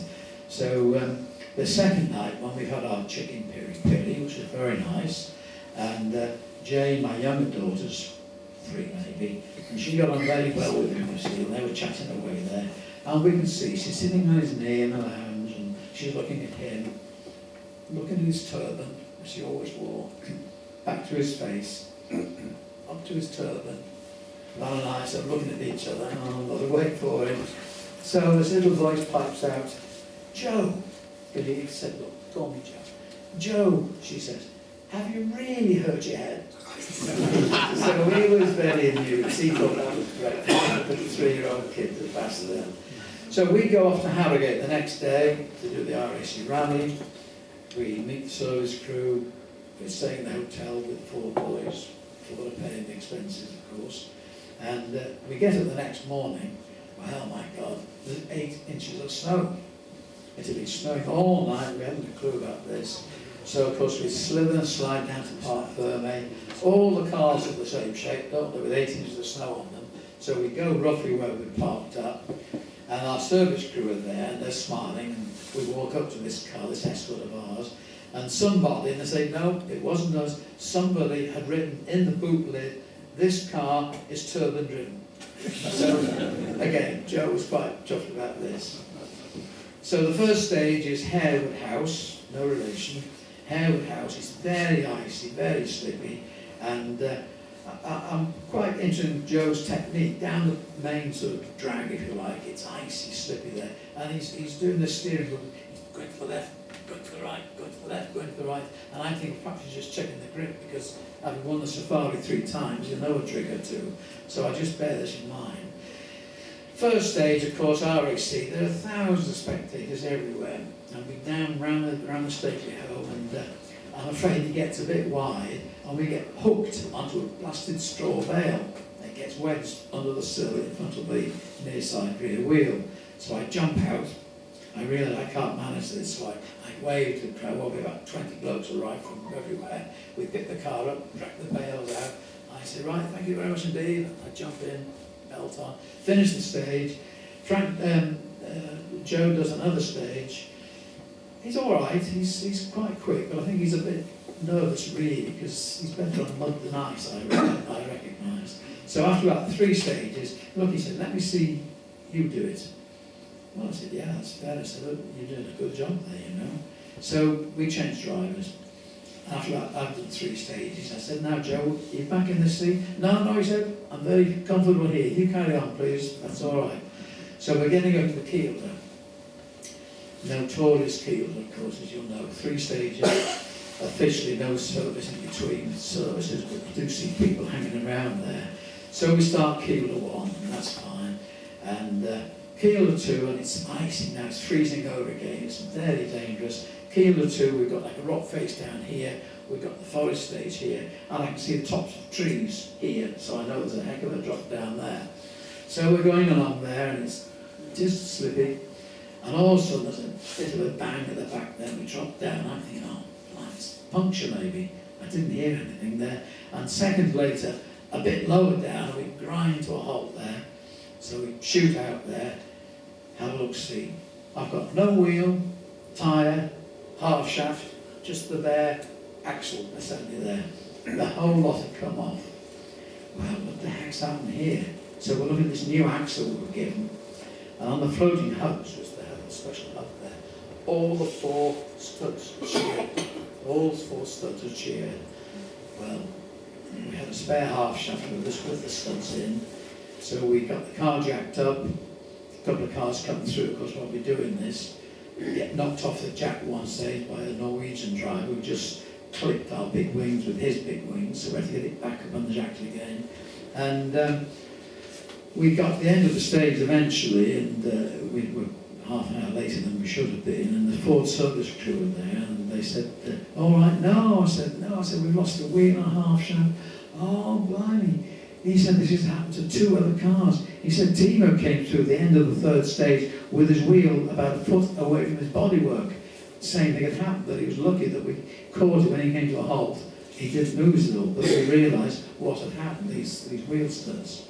So we're after the rally, of course, and we go back home, and Ford's, I've got their engine, of course. It was the engine that had won the Cyprus rally, all steel, phase 4 BRM.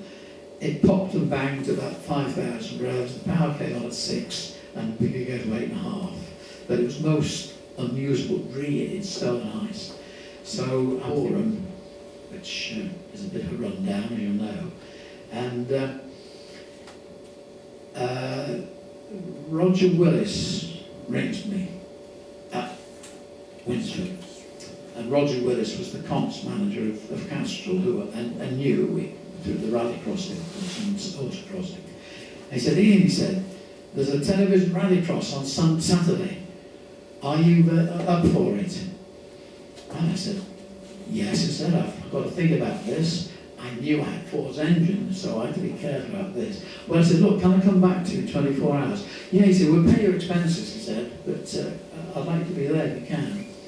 So I ring Turner at Boreham and say, Stuart, I said, I've had Roger Willis offer me a drive on this rallycross next weekend.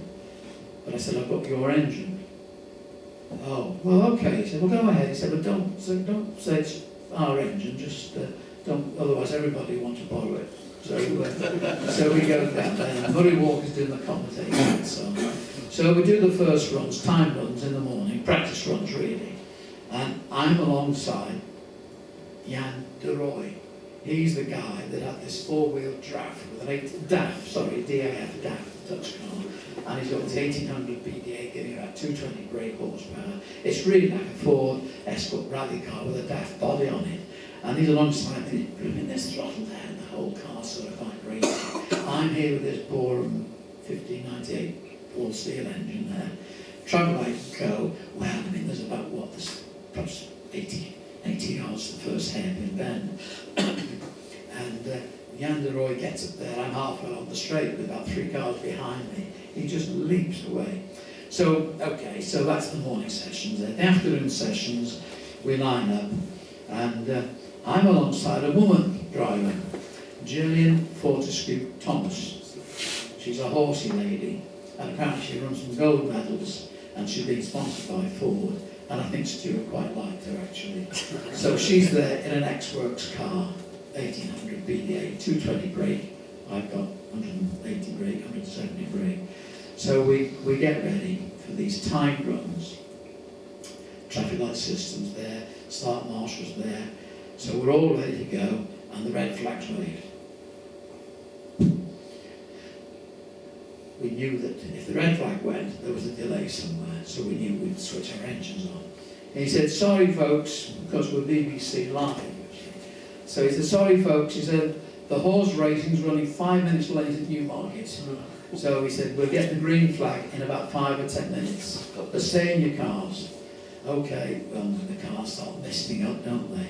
And we're there, and then they come down again. Okay, so there's a green flag wave. So the traffic lights are there. So we're ready. Red to green, off we go. And this Gillian Fortescue Thomas, she pulls her car's length ahead of me for this first hairpin, and I can see she's going to go too wide. So I tuck inside her to get this hairpin, and we've got 3 other cars behind us. And last minute, she snatches the steering wheel, and she bangs into my front wheel, front wing, and so on. And I hear the tyre singing, and I see blue smoke. And apparently my kids are watching this on TV. Stupid woman! Stupid woman! Because they come and Murray Walker said that Gillian has run into Harwood's car, and so that was my thing. I'd done 600 miles and I did half a lap. But I got the 25 quid expenses off the castle, which is actually half a week's wages, so it was not so bad. The following week, I will wind up now. The following week, I get a phone call from Peter Bryant. I didn't know Peter Bryant as a navigator, but I knew of him. And he'd navigated Hannah Maker and Harry Batten and people like that. So he rang me up and he said, look, he said, I've got an engine in the Targa Rusticana, but I haven't committed to a driver yet. Are you available? Oh, I thought, no, this is all right, these drivers, navigators rather, having me in the car. So I said, well, yes, thank you. The problem is, of course, I don't say to him, but I've still got this damned engine in the car. So I said, yes, I'll do this, thank you. So I've got to work this out. There isn't time for me to go down to Borum and then to get the engine out, put mine in, and me get back. So I ring Stuart Turner again. Stuart, I said, I hate doing this. But I said, Peter Bryant asked me if I would do the Targa Rusticana at the weekend. Oh yes, he said, you'd like to use our engine? Well, I said, yes please. I said, I'm sorry about that. Okay, he said, just as before, don't say it's ours. So we meet up. I didn't know the guy, as I say, but knew of him. And again, like Don had done and like Martin, he gets in the seat and he fiddles around, gets the ultimate, gets the rig ultimate bit and checks his navigation equipment. So we do the rally, and it's all right, no problems at all, and we get 5th on the Targa Rusticana, which I'd like to have been a bit higher up, but it was a finish, which was unusual for me. So that finished the 71 season. 72, very briefly, 72, I was offered a drive on the Circuit of Ireland. So I agreed to this. And it's a very, very fast 1300 Escort with an all-steel engine. Ian Walker Racing were building this engine for this client of his. I thought it was too wild for a rally engine, but we took the car over to Ireland. And okay, it's going very well. And we're doing Mole's Gap, and we've got Paddy Hopkirk behind, but in a television camera car. So he comes up to me, he said, listen Ian, he said, because again, I knew Paddy from various ways. He said, I can't remember if he said, when we catch you or if we catch you. But he said, I've got a Mexico here with a cameraman, and we're filming the stages, we're doing Mole's Gap, and that's the famous stage in Ireland, as you'll know. Okay, he said, would you mind moving over, you see? I said, yes, okay, yeah. So I'm thinking, right, okay. So we go off, we start off. Now I think Paddy, in fairness to him, he must have given us 2 minutes, 3 minutes, because there's a lot of dust blowing around, and if you're filming, you can't see through the dust. So we come off the hill and the Mole's Gap, and we didn't see Paddy, so I'm presuming he must have given a big gap between him and us. But as we come off Mole's Gap, the gearbox plays up, and we lose third gear. Oh dear, and really the engine was too powerful, the box really. By good fortune, a guy that a lot of you will know, Stan Booth. Stan was sort of on holiday, but he wanted to come and watch the Circuit of Ireland. He said, look, I'll carry any tools for you and so on. So, by chance, he's there. We hadn't arranged anything. And I said, well, the gearbox is gone, and, oh, crumbs. Well, I said, the only thing really, I said, is we need to get back to Dublin, where we got the ferry going across. Well, okay, he said, I'll show you there. I said, well, that's great, Stan. So it's Easter Saturday, midday, Easter Saturday, glorious weather. So we're being towed nice and gently, and the rule is when you tow, of course, whoever's being towed does the braking. And I've been both ends of the tow rope, so I knew all about this. So I said to Stan, right, I'll keep the rope tight. So we're going through Limerick about midday, and all the pubs are open, of course, and all the side tables, they're full of people singing and very happy atmosphere. And I can see for 100 yards ahead, we're only doing 15, 20 miles an hour, I can see these traffic lights, and I can see they're on green. So I'm working out, well, by the time we get there, they're going to be on red. Sure enough, they start changing. So I said, I'm just gently braking, keeping the rope nice and tight, the rope tight. And we're stopping outside this pub. And there's the pavement to say everyone's walking and thronging around, these pedestrians there. And as we're staying straight and the rope's tight, 5 lads come bowling out of these double doors there, arms around each other, and of course they walk between the two cars, don't they? And they go down like skittles. And the language is a bit blue, and they don't know quite what the hell's happened, and they're trying to untangle themselves, still confused, as the traffic lights turn to green. Of course, Stan's wanted to pull away. I've got the foot pedal right going through the floor nearly. These lads are still, and of course the crowd are cheering these 5 blokes on there. And eventually they untangle themselves. Stan hasn't a clue what's happening outside his view of the mirror view. So these lads untangle themselves. Thank us very much indeed. The top of the line to you. Get away there, and off we go. So these 5 lads really gave us some entertainment, and of course a few people either side. 73, well, I finished rallying in 73. I built a V8 Escort. I wanted to get something different from engines, and lovely car, I really did enjoy it. I had the first off, I'm afraid. We were leading the BTRDA series with, I think, 3 events to go. Excuse me. And I had the first big off, I'm afraid. Car number 1, never good really, because you don't know what's anything bad, you can pick it up really. And I remember this straight, we were knocking on really quickly. We had about 240, 250 brake horsepower and a load ton. So of course the car was pretty quick off the mark. Photographs there actually. And we're coming on the straight, and I remembered seeing this arrow, 45-degree arrow. I look at the tree line, yeah, it goes round. So in my mind, that's okay. But as we approached, and I was stood in top gear, I realised there were quite a few people in the trees either side. And as we approached, I realised we were going onto a Bailey Bridge. Now, Bailey bridges can be a wonderful thing, but they can be a disaster, because this particular Bailey Bridge was quite new, I think. And we hit the Bailey Bridge, and as we came off the bridge, the land went down, and this arrow telling us to go 45 right was actually telling me to go right at a fork. So as we were airborne, coming off there, we must have gone 60 feet or more, we landed in this stack of pit props between the right and the left road, and of course we went head over heels 4 times, I'm told, I didn't count, and bit concussed, upside down, engine drilling, can't find the cut-off switch because you're upside down, you're totally disoriented, I think. The marshals fortunately switched off the engine, and I'm thinking fire, because the headline's filling up with fuel, and I'm thinking, God, the exhausts, but of course the exhausts were actually up in the air, but I didn't get all that really. So we get out the car, and with Richard Morris, I check he's all right, yeah. So we get out the car, and just as we're getting out of the car and thinking what to do with our car, number 2 comes through, Paul Faulkner, and he does the same thing, although the marshals are flagging him down there, he hits this Bailey Bridge, but fortunately for him, he lands short of the fork, and although he goes into the pit props, he can reverse off and carry on. So that was me.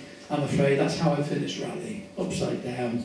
But the good news was, not that it mattered, we were leading the championship, and we got 2 fastest times on the stages that we've done, and it was okay. It was a sad way to finish rallying, and then I started my business in 1973. And that's another story, and I think I've kept you long enough, folks. I don't know what time it is now. Yeah, it's okay. Okay, look, I won't go any further. Thank you again for coming this evening. I've missed a lot of bits and bobs out. I made some notes earlier on. I started editing my notes list. Yesterday, the list was 6 pages long. I've been editing today and adding bits to it, and it's now 10 pages long. So something went wrong with the editing.